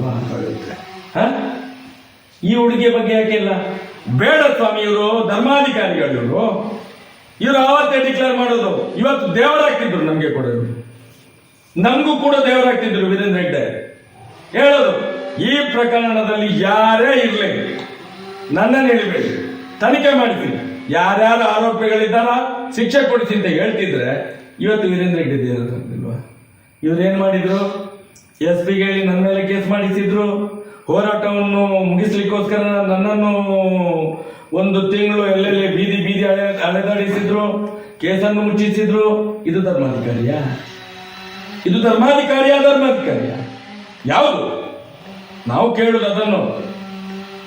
ಒಂದು ವೇಳೆ ನಾವು ತಪ್ಪು ಮಾಡಿದ್ರೆ ನೀವು ಧರ್ಮಸ್ಥಳಕ್ಕೆ ಕೈ ಮುಗ್ತಾ ಇರ್ಬೋದು. ನೀವೀಗ ಆ ದೇವ್ರು ನನ್ನನ್ನು ಬಿಡ್ತಾನ? 11 ವರ್ಷ ಆಯ್ತಲ್ಲ, 11 ವರ್ಷ ಬೇಕಾ ಮಂಜುನಾಥನಿಗೆ ನನ್ನನ್ನು ಮುಗಿಸ್ಲಿಕ್ಕೆ? ಹಾಗಾದ್ರೆ ಮಂಜುನಾಥನಿಗಿಂತ ಅಣ್ಣಪ್ಪನಿಗಿಂತ ನಾನು ದೊಡ್ಡವ? ನಾನು ತಪ್ಪು ಮಾಡಿದ್ರೆ ನನ್ನನ್ನು ಮುಗಿಸ್ಬೇಕಿತ್ತಲ್ಲ. ಕೋಟಿ ಕೋಟಿ ಭಕ್ತರ ಒಂದು ಭಾವನೆಯಲ್ಲಿ ಇದೆ, ಆ ಮೂರ್ತಿಯಲ್ಲಿ, ಆ ಅಣ್ಣಪ್ಪನಲ್ಲಿ ಇದೆ.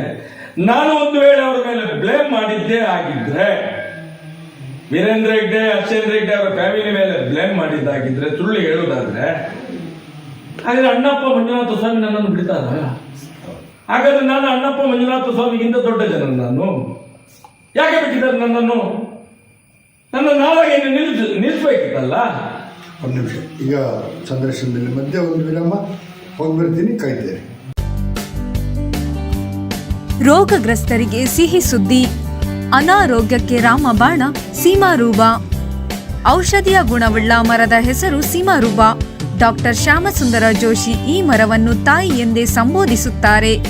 ಏಕೆಂದರೆ ಪ್ರಪಂಚದಲ್ಲಿ ತಾಯಿಗೆ ಮಾತ್ರ ಕಷ್ಟದಲ್ಲಿರುವವರನ್ನು ಕಾಳಜಿ ವಹಿಸುವ ಗುಣವಿದೆ. ಸೀಮಾರೂಪ ಔಷಧಿಯು ಹಲ್ಲು ನೋವು, ಸಂಧಿ ನೋವು, ಬಾಯಿಂದ ಬರುವ ದುರ್ವಾಸನೆ, ಸರ್ಪಸುತ್ತು, gastric, malaria, dengue, hepatitis B ಮತ್ತು ಸಿ, ಅಲ್ಸರ್, ಬಿಪಿ, ಸಕ್ಕರೆ ಕಾಯಿಲೆ, chikungunya, TB, typhoid, allergy, ವೇದಿ ಎಲ್ಲ ತರಹದ ಚರ್ಮ ರೋಗಗಳನ್ನು ಶೀಘ್ರವಾಗಿ ಗುಣಪಡಿಸುತ್ತದೆ. ಸೀಮಾರೂಪ ಔಷಧಿಯನ್ನು ಕ್ರಮದಂತೆ ಸೇವಿಸಿದರೆ ಶಿಲೀಂಧ್ರ, ಬ್ಯಾಕ್ಟೀರಿಯಾ, ವೈರಸ್ ಮತ್ತಿತರ ಸೂಕ್ಷ್ಮಾಣು ಜೀವಿಗಳಿಂದ ಬರುವ ಎಲ್ಲಾ ಕಾಯಿಲೆಗಳು ಹಾಗೂ ಕ್ಯಾನ್ಸರ್ನಂತಹ ಮಾರಕ ಕಾಯಿಲೆಯನ್ನು ಪ್ರಪಂಚದಿಂದ ನಿರ್ಮೂಲನೆ ಮಾಡಬಹುದೆಂಬುದು ಡಾಕ್ಟರ್ ಜೋಶಿಯವರ ದೃಢವಾದ ಅನುಭವ. ಕಾಯಿಲೆಯಿಂದ ಬಳಲುತ್ತಿರುವವರನ್ನು ಸೀಮಾರೂಪ ತಾಯಿ ಶೀಘ್ರವಾಗಿ ಗುಣಪಡಿಸಲಿ ಎಂಬುದೇ ನಮ್ಮ ಆಶಯ. ಸೂಚನೆ: ಯಾವುದೇ ಅಡ್ಡ ಪರಿಣಾಮವಿಲ್ಲ. ಸೀಮಾರೂಪ ಔಷಧಿ ಮತ್ತು ಮಾಹಿತಿಗಾಗಿ ಸಂಪರ್ಕಿಸಿ ಮಗ್ಗಲಮಕ್ಕಿ ಗಣೇಶ್, ಮೂಡಿಗೆರೆ 577132, ಚಿಕ್ಕಮಗಳೂರು ಜಿಲ್ಲೆ. ಮೊಬೈಲ್ ಸಂಖ್ಯೆ 9632534499 ಹಾಗೂ ಮತ್ತೊಂದು ಸಂಖ್ಯೆ 9448305990. ಹೆಚ್ಚಿನ ಮಾಹಿತಿಗಾಗಿ jcmkganesh@gmail.com ಸಂಪರ್ಕಿಸಿ. ಸೀಮಾರೂಪ ಔಷಧಿಯನ್ನು ಆನ್ಲೈನ್ ಮೂಲಕವೂ ಪಡೆಯಬಹುದು. ಸರ್, ಈಗ ಇಡೀ 11 ವರ್ಷ ಅದರ ಹಿಂದಿನ ಘಟನೆಗಳು 462 UDR ಕೇಸ್ಗಳು ಹೇಳಿದ್ವಿ. ಅದು ಎಲ್ಲದು ಅಲ್ಲೇ ಸುತ್ತ ಇರೋದು ಯಾಕಷ್ಟು ಅವರು ಕೊಲೆಗಾರರ, ಅತ್ಯಾಚಾರಿಗಳ, ಅಷ್ಟು ಕಾಮುಕರ ಅವರು ಆ ಒಂದು ವಿಂಗು ಅಷ್ಟು 42 ಆದರೂ 462 ಆದರೂ ಕೂಡ ಹೆಗ್ಡೆಯವರು ಸುಮ್ಮನೆ ಇರ್ತಕ್ಕಂಥದ್ದಕ್ಕೆ ಒಂದು ಮೂಲ ಕಾರಣ, ನೂರಾರು ಇರ್ಬೋದು, ಒಂದು ಮೂಲ ಕಾರಣ ಏನು ಸರ್? ನೋಡಿ, ಚಲನಚಿತ್ರ ಮಂಡಳಿಗಳು ಎಲ್ಲೆಲ್ಲೋ ಏನೇನೋ ಪಿಕ್ಚರ್ ತೆಗಿತಾರೆ. ಇಲ್ಲಿ ಬಂದ್ರೆ ಎಂತ ಪಿಕ್ಚರ್ ಸಿಗ್ತದೆ ಗೊತ್ತಾ? ಇದನ್ನೇ ಹೇಳಿದ್ರೆ ನಾವು ಅಸಹಾಯಕತೆಯಿಂದ ಮಾತಾಡ್ತೇವೆ ಅನಿಸ್ತದೆ. ಹೇಳ್ತಾರೆ ಜನಗಳು. ಅಲ್ಲಿ ನಡೆಯುವಂತ ಘಟನೆಗಳನ್ನು ನಾವು ಹೇಳಿದ್ರೆ ನಮ್ಗೆ ನಾಚಿಕೆ ಆಗ್ತದೆ. ಹೊಸ ಕಪ್ಪಲ್ಸ್ ಬಂದ್ರೆ ಹೇಗೆ ಸಾಯ್ತಾರೆ, ಅಲ್ಲಿ ಏನ್ ಮಾಡ್ತಾರೆ, ಮತ್ತೆ ಅವನನ್ನು ಹೇಗೆ ಕೊಲೆ ಮಾಡ್ತಾರೆ, ಹೇಗೆ ಕೊಂಡೋಗಿ ನೇತ್ರಾವತಿ ನದಿಗೆ ಹಾಕ್ತಾರೆ. ಯೋಚನೆ ಮಾಡಬೇಕು ಜನಗಳು. ದೇವರ ಹತ್ರ ಹೋಗುದಲ್ಲ. ನಾನು ಕೇಳೋದು, ಧರ್ಮಸ್ಥಳಕ್ಕೆ ಕೋಟ್ಯಾಂತರ ಮಂದಿ ಬರ್ತಿರಲ್ಲ, ಕೇಳಿ ನ್ಯಾಯ ಸೌಜನ್ಯ. ನಿಮಗೆ 10 ವರ್ಷದಲ್ಲಿ 462 UDR ಆಗಿದಲ್ಲ, ಅವರಿಗೆ ನ್ಯಾಯ ಕೇಳಿ. ನೀವು ಹೋಗುದು ಯಾಕೆ? ನನ್ನ ಮಕ್ಕಳಿಗೆ, ನನ್ನ ಗಂಡನಿಗೆ, ನನ್ನ ಹೆಂಡತಿಗೆ, ನನ್ನ ತಂದೆ ತಾಯಿಗೆ, ನನ್ನ ಬೊಕ್ಕಸಕ್ಕೆ ದುಡ್ಡು ಬರಬೇಕು ಅಂತ ಹೋಗೋದು ಅದು ಬಿಡಿ. ನಾವು ಹೇಳ್ತಾ ಇಲ್ಲ ಹಿಂದೂ ಸಮಾಜ ಸರ್ವೇ ಜನ ಸುಖಿನೋ. ಯಾರು ಕೇಳ್ತಾರೆ ಸ್ವಾಮಿ ಇದನ್ನು? ಅದು ಹೇಳಕ್ಕೆ ಚೆನ್ನಾಗಿದೆ, ಒಳ್ಳೆ ಸಂಸ್ಕೃತ ಶ್ಲೋಕ ಅದು. ಪಾಲಿಸೋರು ಯಾರು? ಎಲ್ರಿಗೂ ಕೇಳುವೆ, ನಿಮ್ಮ ಮನೆ ಮಕ್ಕಳಿಗೂ ಬರ್ತದಲ್ಲ, ಅದು ಸಿಗ್ತದಲ್ವಾ? ಯಾಕೆ ಕೇಳುವುದಿಲ್ಲ ನೀವು? ಬರೇ ಬರ್ತೀರಿ, 3 ಸುತ್ತು ತಿರುಗಿಸ್ತೀರಿ, ಡಬ್ಬೆಗೆ ಲಕ್ಷಾಂತರ ದುಡ್ಡು ಹಾಕ್ತೀರಿ. ಆ ದುಡ್ಡು ಹಾಕಿದ ದುಡ್ಡಿನ ಪರಿಣಾಮ ನಮ್ಮನ್ನು ಯಾರು ಕೇಳುವನಿಲ್ಲ. ಅತ್ಯಾಚಾರವು ಮಾಡಬಾರ್ದು, ಕೊಲೆಯೂ ಮಾಡಬಹುದು, ಯಾವುದನ್ನು ಮಾಡಬಹುದು ಅಂತ ಹೊರಟವರು ಇವರೆಲ್ಲ. ಆಗುದಿಲ್ಲ ಹಾಗೆ. ಮಂಜುನಾಥನಿಗೆ, ಅಣ್ಣಪ್ಪನಿಗೆ ಸಾಕಾಗಿದೆ, ಏನೋ ನಮ್ಮಂತವರನ್ನು ಕೊಂಡೋಗಿ ನಿಲ್ಲಿಸಿದ್ದಾರೆ. ಅದು ಸತ್ಯ. ಇದು ಯಾಕೆ ಜನಗಳು ತಿಳ್ಕೊಳ್ಳೋದಿಲ್ಲ? ನಾವು ಹೇಳ್ತೇವೆ, ಒಂದು ಮಣ್ಣಲ್ಲಿ, ಈ ಭಾರತ ದೇಶದ ಮಣ್ಣಲ್ಲಿ ಹುಟ್ಟಬೇಕಾದ್ರೆ ಪ್ರತಿಯೊಬ್ಬನ ಆತ್ಮದಲ್ಲಿ ದೇವರ ಶಕ್ತಿ ಇದೆ ಅಂತ ಹೇಳಿ. ದೇವರು ನೋಡಿದವರು ಇದ್ದಾರೆ ಯಾರಾದ್ರು? ಬರ್ತಾರೆ, ಕೋಟ್ಯಾಂತರ ಜನಗಳು ಬರ್ತಾರಲ್ಲ. ಮಂಜುನಾಥನ ನೋಡಿದವರು ಯಾರಾದ್ರೂ ಇದ್ದಾರೆ? ಅಣ್ಣಪ್ಪ ಸ್ವಾಮಿಯನ್ನು ನೋಡಿದವರು ಯಾರಿದ್ದಾರ? ಆದ್ರೆ ನಮ್ಮೊಳಗೆ ಇರುವುದು, ಬರುವಂತ ಭಕ್ತರ ಒಳಗೆ, ಮನದೊಳಗೆ, ಮನದೊಳಗೆ ಇರುವಂತದ್ದು ದೇವರು ಇಲ್ಲಿರುವುದು, ಅಲ್ಲಿ ಅಲ್ಲ. ಇದು ಕ್ಲೀನ್ ಆಗಿದ್ರೆ ಆ ಭಾವನೆ ಅಲ್ಲಿಗೆ ಮುಟ್ತದೆ, ದೇವರ ಮೂರ್ತಿಗೆ. ಇದೇನು, ಇಲ್ಲಿ ಇರುವುದೇ ಬೇರೆ. ನನ್ನ ಮನೆಗೆ, ನನ್ನ ಅಪ್ಪನಿಗೆ, ನನ್ನ ಹೆಂಡತಿಗೆ, ನನ್ನ ಮಕ್ಕಳಿಗೆ, ನನಗೆ, ನನ್ನ ಖಜಾನೆಗೆ ಬರಬೇಕು ಅಂತ ಹೇಳಿ ಕೈ ಮುಗಿಲಿಕ್ಕೆ ಬರುವಂಥದ್ದು ಸ್ವಾರ್ಥ ನಡೆಯುವುದಿಲ್ಲ ಇಲ್ಲಿ. ಸತ್ಯ ಧರ್ಮದ ಪರಿಪಾಲನೆ ಎಲ್ಲಿರುವುದು? ಸತ್ಯದಲ್ಲಿರುವುದು. ನೀವು ನಿಮ್ಮ ಸ್ವಾರ್ಥಕ್ಕೆ ಬಂದ್ರೆ ಅದು ಸತ್ಯ ಆಯ್ತದು? ನಾನು ಕೇಳುವಂಥದ್ದು ಎಲ್ಲ ಒಗ್ಗಟ್ಟಾಗಿ ಒಂದು ತಾರ್ಕಿಕ ಅಂತ್ಯ ತರುವುದಕ್ಕೆ ದೇವರು ಮಂಜುನಾಥ ನಮ್ದೇ, ಅಣ್ಣಪ್ಪ ಸ್ವಾಮಿ ನಮ್ದು. ಅಣ್ಣಪ್ಪ ಯಾರು? ನ್ಯಾಯ ದೇವತೆ. ಉತ್ತರದಿಂದ ದಕ್ಷಿಣಕ್ಕೆ ನ್ಯಾಯ ತೀರ್ಮಾನ ಮಾಡಲಿಕ್ಕೆ, ಅನ್ಯಾಯ ಆದಾಗ ನ್ಯಾಯವನ್ನು ತೀರ್ಮಾನ ಮಾಡಲಿಕ್ಕೆ ಬಂದಂತ ಒಂದು ಶಕ್ತಿ ಅದು. ನಾವು ಬೇರೆ ಬೇರೆ ರೀತಿಯಲ್ಲಿ ಇವತ್ತು ಪೂಜೆ ಮಾಡ್ತೇವೆ, ದೈವದ ರೂಪದಲ್ಲಿ ಬೇರೆ ಬೇರೆ ರೀತಿಯಲ್ಲಿ ಪೂಜೆ ಮಾಡ್ತೇವೆ. ನಮ್ಮಲ್ಲಿ ಪಂಜುರ್ಲಿ ಅಂತೇಳಿ, ಸೇಮ್ಕಲ್ಲಿ ಪಂಜುರ್ಲಿ, ಒತ್ತೆ ಪಂಜುರ್ಲಿ, ಅಜ್ಜನ ಹೆಸರಲ್ಲಿ ಪೂಜೆ ಮಾಡ್ತೇವೆ, ಅಯ್ಯನ ಹೆಸರಲ್ಲಿ ಪೂಜೆ ಮಾಡ್ತೇವೆ. ಏನು ಅಣ್ಣ ಅಂದ್ರೆ ಏನು? ಅಯ್ಯ ಅಂದ್ರೆ ಏನು? ಅಪ್ಪ ಅಂದ್ರೆ ಏನು? ಇದನ್ನೆಲ್ಲ ಒಟ್ಟಿಗೆ ಮಾಡಿದ್ರೆ ಅಣ್ಣಪ್ಪಯ್ಯನೇ ಆಗೋದು. ಅಣ್ಣ, ಅಪ್ಪ, ಅಯ್ಯ, ಅದು ಅಣ್ಣಪ್ಪಯ್ಯ. ಗೊತ್ತಾಯ್ತಾ? ಇದನ್ನೆಲ್ಲ ನಾವು ಬೇರೆ ಬೇರೆ ರೀತಿಯಲ್ಲಿ ಆರಾಧನೆ ಮಾಡ್ತೇವೆ. ನೀವು ಘಟ್ಟದ ಮೇಲೆ ಹೋದ್ರೆ ಅಯ್ಯ ಅಂತ ಕರೀತೀರಿ. ಯಾರು ಅಯ್ಯ? ಇದೇ ಅಣ್ಣಪ್ಪ ಸ್ವಾಮಿ. ಇದನ್ನೆಲ್ಲ ತಿಳ್ಕೊಳ್ಳೋದು ಬಿಟ್ಟು ನಾವು ಎಲ್ಲೋ ಇದ್ದಾರೆ ಇಲ್ಲ. ದೇವರು ನಮ್ಮ ಮನೆಗಳಲ್ಲಿದ್ದಾರೆ. ಅಣ್ಣಪ್ಪ ನುಗ್ಗದ ಮನೆ ಇಲ್ಲ, ಅಣ್ಣಪ್ಪ ಪ್ರವೇಶ ಮಾಡದ ಮನೆಗಳಿಲ್ಲ ಈ ದೇಶದೊಳಗಡೆ. ಅದು ನ್ಯಾಯ ದೇವತೆ ಅವರು. ನಮ್ಗೆ ಅದೇ ನಂಬಿಕೆ ಇವತ್ತು ಇದೆ, ಮುಂದಕ್ಕೂ ಇದೆ. ನ್ಯಾಯ ಸಿಗ್ಲೇಬೇಕು, ಸಿಗ್ತದೆ. ಅದಕ್ಕೋಸ್ಕರ ಮತ್ತೆ ಈ ಪ್ರಕರಣ ಇದು ಸಾಮಾನ್ಯ ಪ್ರಕರಣ ಅಲ್ಲ. ಇದು ಬಹಳ ಭಿನ್ನವಾದಂತ ಒಂದು ಧರ್ಮದ ಸ್ಥಾಪನೆ ಆಗುವ ಜಾಗದಲ್ಲಿ ಮಾಡಿದಂತ ತಪ್ಪಿಗೆ ಇಷ್ಟ ತನಕ ದೇವರು ಕಾದು ಸೌಜನ್ಯ ಅನ್ನುವಂಥ ಒಂದು ಹುಡುಗಿಯ ರೂಪದಲ್ಲಿ ಇದು ಹೊರಗಡೆ ಬರ್ತವೆ ವಿನ ಇದು ನಮ್ಮ ಹೋರಾಟ ಅಲ್ಲ. ಆ ಮಂಜುನಾಥ ಸ್ವಾಮಿಯ ಹೋರಾಟ, ಆ ಅಣ್ಣಪ್ಪ ಸ್ವಾಮಿಯ ಹೋರಾಟ, ಅಲ್ಲಿದ್ದ ದೇವರುಗಳ ಹೋರಾಟ. ಇದು ನನ್ನ ಹೋರಾಟ ಅಲ್ಲ, ಇದು ನನ್ನ ಮನೆಯ ಹೋರಾಟ ಅಲ್ಲ, ಇಡೀ ಸಮಾಜದ ಹೋರಾಟ. ಇದು ಧರ್ಮದ ಹೋರಾಟ, ಸತ್ಯದ ಹೋರಾಟ. ಇದು ಮುಂದಕ್ಕೆ ಎಂತ ತಿರುವು ಪಡ್ಕೊಳ್ತದೆ ಅಂತ ಹೇಳಿದ್ರೆ ಇಡೀ ದೇಶದ ಜನರು ಹೇಳಲಿಕ್ಕೆ ಅಂತ ಒಂದು ವಾತಾವರಣ ಕ್ರಿಯೇಟ್ ಮಾಡ್ತಾರೆ. ಈಗ ತಮ್ಮ ಮುಂದಿನ ನಡೆ ಅಂತಾರೆ, ಈಗ ಮಾತಾಡ್ತಾ ಹೋದ್ರೆ ಸುಮಾರು ಒಂದು ವಾರ ಮಾತಾಡ್ಬೋದು. ಅಷ್ಟಿದೆ ಅಷ್ಟೇ. ಈಗಾಗಲೇ ಹೇಳಿದ್ರಿ 442 ವಿಡಿಯೋ ಅಂದ್ರೆ ಹುಡುಗಾಟಿಯ ವಿಚಾರ ಅಲ್ಲ, ಅದು 10 ವರ್ಷದ 10 ವರ್ಷಕ್ಕೆ. ಈಗ 11 ವರ್ಷದಲ್ಲಿ ತೆಗೀರಿ. ಯಾಕೆ ಆಗ್ಲಿಲ್ಲ? ಆಗ್ಲೇ ಇಲ್ಲ. ಯಾಕೆ ಆಗುದಿಲ್ಲ? ಸೌಜನ್ಯ ಕೊಲೆ ನಡೆದ ನಂತರ ಅಲ್ಲಿ ಆ ತರದ ಅತ್ಯಾಚಾರಗಳು ನಡೀಲೇ ಇಲ್ಲ. ನನಗೆ ಗೊತ್ತಿಲ್ಲ. ನಡೆದಿಲ್ಲ, ನನಗೆ ಗೊತ್ತಿಲ್ಲ. ಸಾಯ್ತಾರೆ, ಅವತ್ತು ಇವತ್ತು ಸಾಯ್ತಾರೆ. ಸಾಯೋರು ಎಲ್ಲಿ ಸಾಯ್ತಾರೆ ಅಂತ ಹೇಳಿಕ್ಕೆ ಬರೋದಿಲ್ಲ. ಈ ರೀತಿ ನಾಯಿ ಸತ್ತಾಗೆ ಸಾಯುವಂತದ್ದೆಲ್ಲ ನಿಂತಿದೆ. ಎಲ್ಲಿ ಪೊದೆಗಳಲ್ಲಿ, ಆ ಕಾಡಿನ ಮಧ್ಯೆ, ನೇತ್ರಾವತಿ ನದಿಯಲ್ಲಿ ಗಂಡ ಹೆಂಡತಿ ಕಪಲ್ಸ್ಗಳು. ಹಾ, ಈಗ ನಮ್ಮ ಸಾರ್ವಜನಿಕರಿಗೆ ಒಂದು ಪ್ರಶ್ನೆ ಇದೆ. ನಾವು ಸೌಜನ್ಯಗಳ ಮೂರ್ತಿಯನ್ನು ಯಾವಾಗ ನಿರ್ಮಾಣ ಮಾಡ್ತಾರೆ, ಯಾವಾಗ ಶುರು ಮಾಡ್ತಾರೆ? ಆದಷ್ಟು ಬೇಗ, ಆದಷ್ಟು ಬೇಗ ಎಲ್ಲಿ? ಅವರ ಮನೆಯಲ್ಲಿ ನಿರ್ಮಾಣ ಮಾಡೋದು ಅಂತ ಹೇಳಿ ತೀರ್ಮಾನ. ಒಂದು ರೋಡಿಂದ ಎಷ್ಟು ದೂರ ಆಗುತ್ತೆ ಅವ್ರ ಮನೆ? ಸ್ವಲ್ಪ ದೂರ ಆಗುತ್ತೆ, ಒಳಗಡೆ ಇದೆ, ನೋಡ್ಬೇಕಿನ್ನು. ರೋಡ್ ವ್ಯವಸ್ಥೆ ಇದೆಯಾ? ತೀರ್ಮಾನ ಮಾಡ್ತೇವೆ ನಾವು, ಎಲ್ಲಾದ್ರೂ ಮಾಡ್ತೇವೆ. ಅಲ್ಲ, ರೋಡ್ ವ್ಯವಸ್ಥೆ ಇದೆಯಾ? ಇದೆ ಇದೆ. ರೋಡ್ ಹೋಗ್ಬೋದು. ಅತಿ ಶೀಘ್ರದಲ್ಲಿ ಮಾಡಲಿ, ಅದಕ್ಕೇನು ಸಹಕಾರ ಬೇಕು ನಮ್ಮಿಂದನೂ ಬಯಸಲಿ ಅಂತ ಸಾರ್ವಜನಿಕರು ಕೂಡ ಯಾಕೆ ನಿಮ್ಮನ್ನ ಫೇಸ್ಬುಕ್ಕಲ್ಲಿ ನೋಡಿದ್ರು, ನೀವು ಮಾತಾಡಿದ್ದೀರಲ್ಲ. ಹಾಗಾಗಿ ಈಗ ಏನು ಜಡ್ಜ್ಮೆಂಟ್ ಬಂದಿದೆ, ನಿರಪರಾಧಿ. ಅದು ಮೊದಲೇ ನೀವೇ ಹೇಳಿದ್ರೆ, ಅವ್ರ ತಾಯಿನೂ ಹೇಳಿದ್ರು ನಿರಪರಾಧಿ. ಓಕೆ, ಅದು 11 ವರ್ಷ ಬೇಕಿರಲಿಲ್ಲ, ಅವತ್ತೇ ನಿರಪರಾಧಿಗೆ 11 ವರ್ಷ ತಗೊಂಡೋಗಿ ನಿರಪರಾಧ. ಅಲ್ಲ, ನಾವು ಕಟ್ಟಿದ ಟ್ಯಾಕ್ಸ್ ಅನ್ನು ಈ ಸರ್ಕಾರಗಳು, ಈ ಅಧಿಕಾರಿಗಳು ತಿಂದು ಒಂದು ನ್ಯಾಯ ಕೊಡ್ಲಿಕ್ಕೆ 11 ವರ್ಷ ತಗೊಂಡ್ರೆ ಪಾಪಿಗಳಲ್ವ ಇವರು? ಏನು CBIಗಳು ಪಾಪಿಗಳೇ, ಪೊಲೀಸ್ ಅಧಿಕಾರಿಗಳು ಪಾಪಿಗಳು, ನಮ್ಮನ್ನು ಆಳುವ ಜನಗಳು ಪಾಪಿಗಳು. ಇವರಿಗೆಲ್ಲ ಅಣ್ಣಪ್ಪನ ಮಂಜುನಾಥನ ಶಾಪ ಇವರಿಗೆ, ಅಣ್ಣಪ್ಪನ ಮಂಜುನಾಥನ ಶಾಪ ಇವರಿಗೆ. ನಾನು ಹೇಳುವಂಥದ್ದು ಅದಲ್ಲ.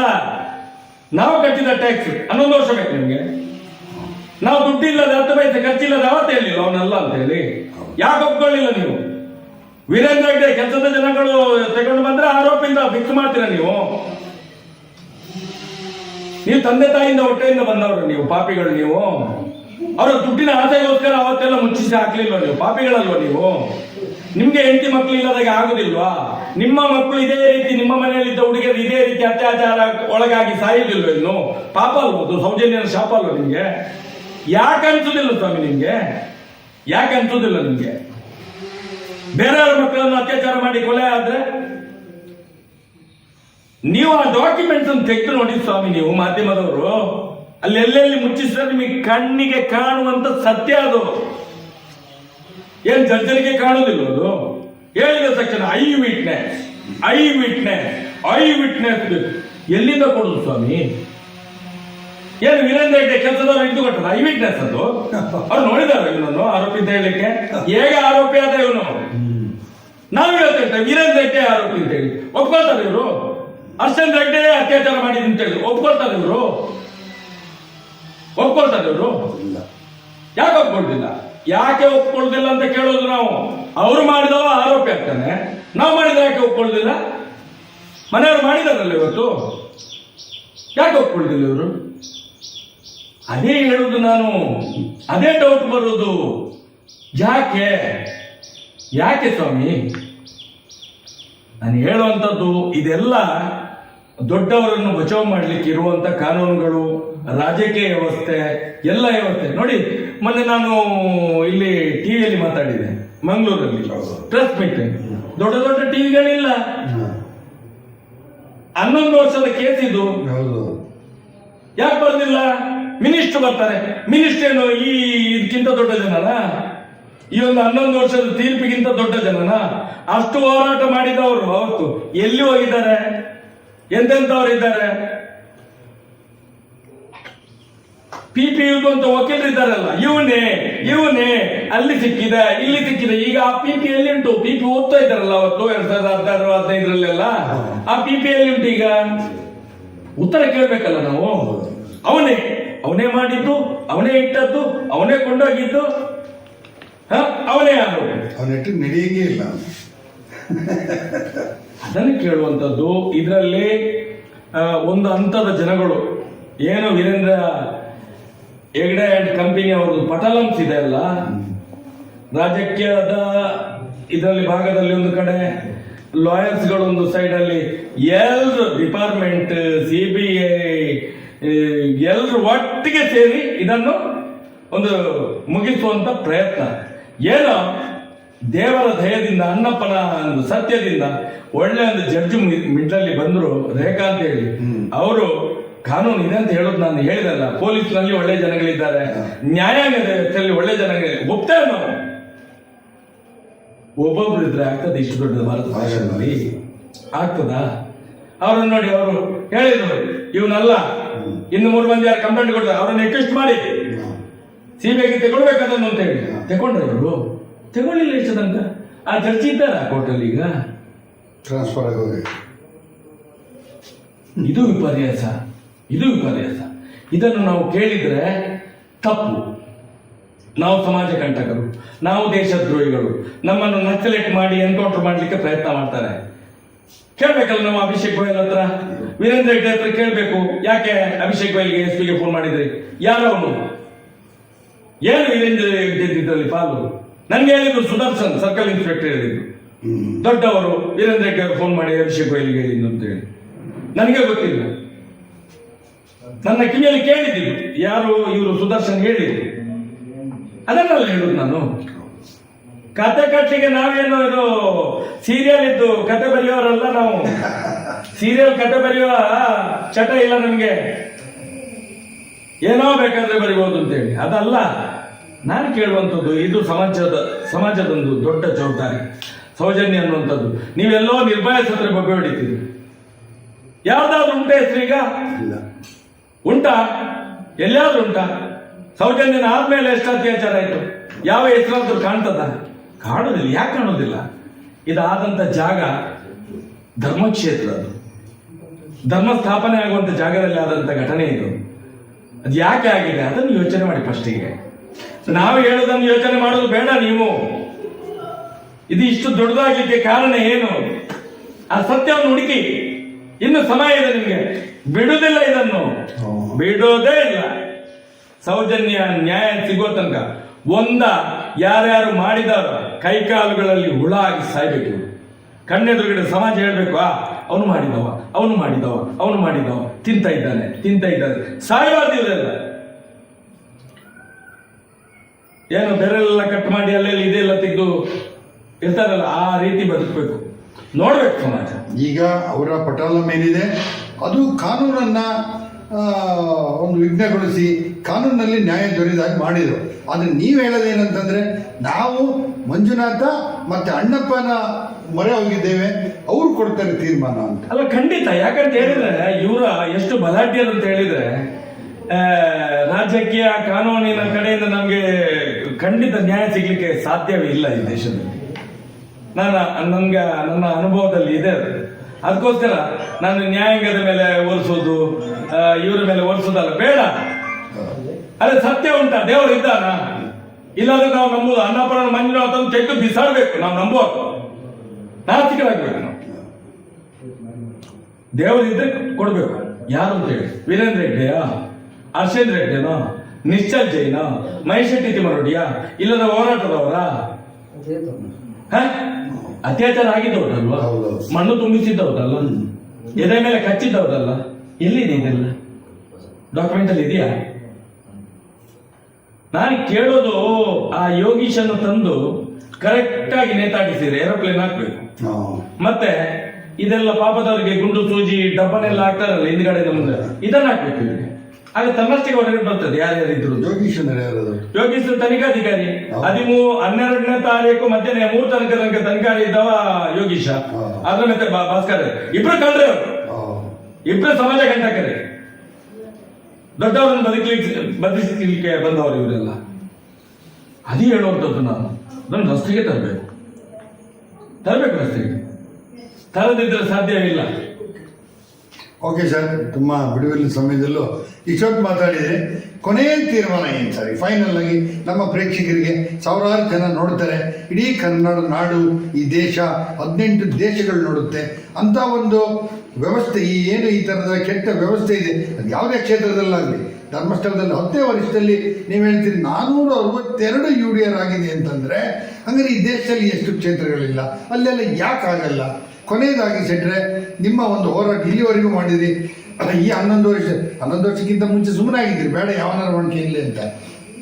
ಕೊನೆಯಲ್ಲಿ ನೀವೇ ಹೇಳಿದ್ರಿ, ಆ ಮಂಜುನಾಥ ಅಣ್ಣಪ್ಪನೇ ಸೃಷ್ಟಿ ಮಾಡಿದಂಥ ಸೌಜನ್ಯ ಸತ್ತಿಲ್ಲ, ಈ ಕೇಸು ಸತ್ತಿಲ್ಲ, ಪ್ರಾರಂಭ ಆಗಿದೆ ಈಗ. ನಾನು ಹೇಳುವಂಥದ್ದು ಪೂರ್ತಿ ಈ ಸಮಾಜಕ್ಕೆ ಒಂದು ಮನವಿ ನಂದು.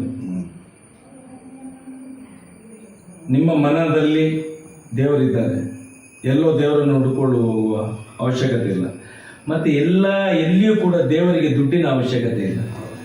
ಈಗ ಇವತ್ತು ಏನಾಗ್ತದೆ, ಮಠ ಮಂದಿರಗಳಲ್ಲಿ ಎಲ್ಲಾ ಧರ್ಮದ ಮುಸ್ಲಿಮ್ಸ್ ಇರ್ಬೋದು, ಕ್ರಿಶ್ಚಿಯನ್ಸ್ ಇರ್ಬೋದು, ಹಿಂದೂ, ಯಾರ್ಯಾರು ನಾವು ದೇವರು ಅಂತ ಹೇಳಿ ನಂಬ್ತೇವ ಅಲ್ಲೇ ಸಮಾಜಕ್ಕೆ ಆಗುವಂತ ಅನ್ಯಾಯ ನಿಲ್ಸಿದ್ದಾನೆ. ನಿಲ್ಸಿ ಪ್ರಶ್ನೆ ಮಾಡ್ಲಿಕ್ಕೆ ಶುರು ಮಾಡಿ, ತಪ್ಪಾದಲ್ಲಿ ಪ್ರಶ್ನೆ ಮಾಡ್ಲಿಕ್ಕೆ ಶುರು ಮಾಡಿ. ಇಲ್ಲಾದ್ರೆ ಈ ಮಣ್ಣಲ್ಲಿ ಬದುಕಿ ಪ್ರಯೋಜನವೇ ಇಲ್ಲ, ಈ ಮಣ್ಣು ಬಿಡುವುದಿಲ್ಲ ನಿಮ್ಮನ್ನು. ನಾವು ಹೇಳ್ತೇವೆ, ವಿವೇಕಾನಂದರು ಚಿಕಾಗೋದಿಂದ ಬಂದವರು ಫಸ್ಟಿಗೆ ಬಂದು ಇಲ್ಲಿ ಭಾರತಕ್ಕೆ ಮುಟ್ಟಬೇಕಾದ್ರೆ ಮಣ್ಣಿನ ಮೇಲೆ ಹೊರಳಾಡಿದ್ರಂತೆ. ಯಾಕೆ? ಈ ಮಣ್ಣಿನ ಶಕ್ತಿ. ನೀವು ಎಲ್ಲ ಮಾಡೋದು ಬಿಡಿ, ಯಾರೋ ಮಾಡಿದ್ದನ್ನು ಕಣ್ಣಾರೆ ನೋಡಿ ನೀವು ಆನಂದ ಪಟ್ಟು ನೀವು ಅವರ ಸಪೋರ್ಟ್ ಆಗಿ ನಿಲ್ತಿರಲ್ಲ.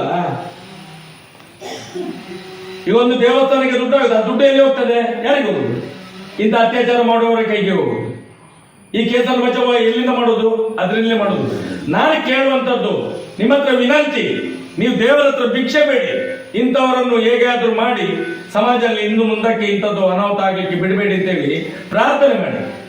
ದುಡ್ಡು ಹಾಕಿದ ತಕ್ಷಣ ದೇವರಿಗೆ ಮುಟ್ಟೋದಿಲ್ಲ. ನಿಮ್ಮ ಭಕ್ತಿಯನ್ನು ತೋರಿಸಿ, ದೇವರಿಗೆ ಭಕ್ತಿಯನ್ನು ತೋರಿಸಿ. ಸಮಾಜದ್ದು ಒಂದು ಸದೃಢ ಸಮಾಜ, ಭಾರತ ವಿಶ್ವಕ್ಕೆ ಗುರುವಾಗಬೇಕು. ಇದೆಲ್ಲಿಂದ ಆಗಬೇಕು? ಅದೇ ನಾವು ಸತ್ಯ ಹೇಳಬೇಕು, ನಾವು ದೇವರ ಆಗ್ಲಿಕ್ಕೆ ಹೊರಡಬೇಕು. ನಾವು ಅವನು ದೇವರು, ಇವನು ದೇವರಲ್ಲ, ನಾವೆಲ್ಲ ದೇವರೇ. ಎಲ್ಲರ ಮನದಲ್ಲಿ ದೇವರಿದ್ದಾರೆ. ನಾವು ಆಗೋಣ ದೇವರಾಗಿ ಅಂತ ಹೇಳೋದು ನಾನು.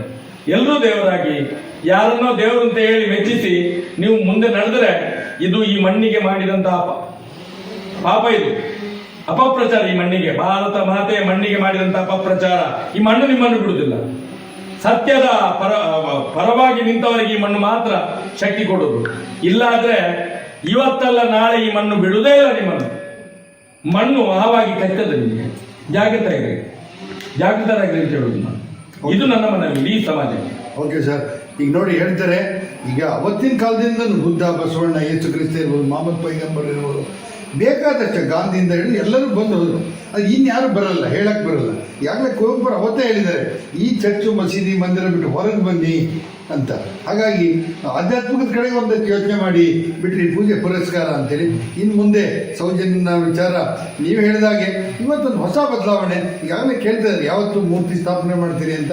ನಿಜವಾಗಲೂ ಅವಳೇ ದೇವತೆಯಾಗಿ ಧರ್ಮಸ್ಥಳಕ್ಕೆ ಇನ್ನೊಂದು 10 ವರ್ಷಗಳಲ್ಲಿ ಒಂದು ವಿಜೃಂಭಣೆ ಆಗ್ಬೋದೇನೋ ಖಂಡಿತ ಅಂತ ನಿಮ್ಮ ಮಾತಿನಲ್ಲಿ ನೋಡಿದ್ರೆ ಅನಿಸ್ತದೆ. ಮತ್ತೆ ಒಂದು ಹೇಳಿದ್ರಿ, ಬುದ್ಧ, ಸಂತರು, ಅವರು ಇಂಥ ಪಾಪಿಗಳಿರುವಾಗ ಅವರೆಲ್ಲಿ ಬರ್ತಾರೆ? ಇದು ಪಾಪಿಗಳ ಕೂಪ ಆಗಿದೆ. ಅವ್ರು ಎಲ್ಲಿ ಬರ್ತಾರೆ?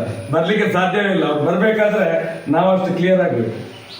ಓಕೆ ಸರ್, ನಿಮ್ಮ ಹೋರಾಟ ಇನ್ನೂ ಮುಂದುವರಿಲಿ. ಈ ಒಂದು ದೇಶದಲ್ಲಿ ಈ ಥರ ನಾನು ಹೇಳಿದೆ ಫಸ್ಟೇ, ಇನ್ನೊಂದವರಿಗೆ, ಪಾಪದವರಿಗೆ ಇರೋ ನ್ಯಾಯ ದೊರಕಿಸುವಂತಾಗಲಿ ಸೆಂಟ್ರೆ. ನಿಮಗೆ ಆ ಭಗವಂತ ಆರೋಗ್ಯ, ಐಶ್ವರ್ಯ ಎಲ್ಲ ಕೊಡಲಿ, ಆಯಸ್ಸು ಕೊಡಲಿ. ಮುಂದೆ ಇಂಥ ಹೋರಾಟ ನಡೀದೇ ಇರೋ ಹಾಗೆ ಒಂಥರ ನೀವು ಏನು ಮೊದಲೇ ಮಾತಾಡ್ತಕ್ಕಂಥಲ್ಲಿ ಕಾಯಿಲೆ ಬರೋಕ್ಕಿಂತ ಮುಂಚೆ ಹಂಗೆ ನಿಮ್ದೊಂದು ಇಂಜೆಕ್ಷನ್ ಆಗುತ್ತೆ ಅಂತ ಹೇಳ್ತಾ ಪ್ರಿಕಾಷನ್ ಈ ಒಂದು ಸಂದರ್ಶನವನ್ನು ಮುಗಿಸ್ತಾ ಇದ್ದೀನಿ. ಹೋಗ್ಬರ್ತೀವಿ. ನಮಸ್ಕಾರ.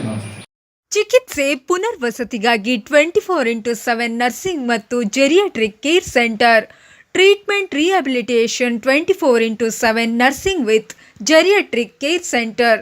ವೆಬ್ಸೈಟ್ಗಾಗಿ ಲಾಗಿನ್ ಮಾಡಿ www.nisargacare.com. ಉದ್ಯೋಗಕ್ಕಾಗಿಯೂ ಕೂಡ ಸಂಪರ್ಕಿಸಿ.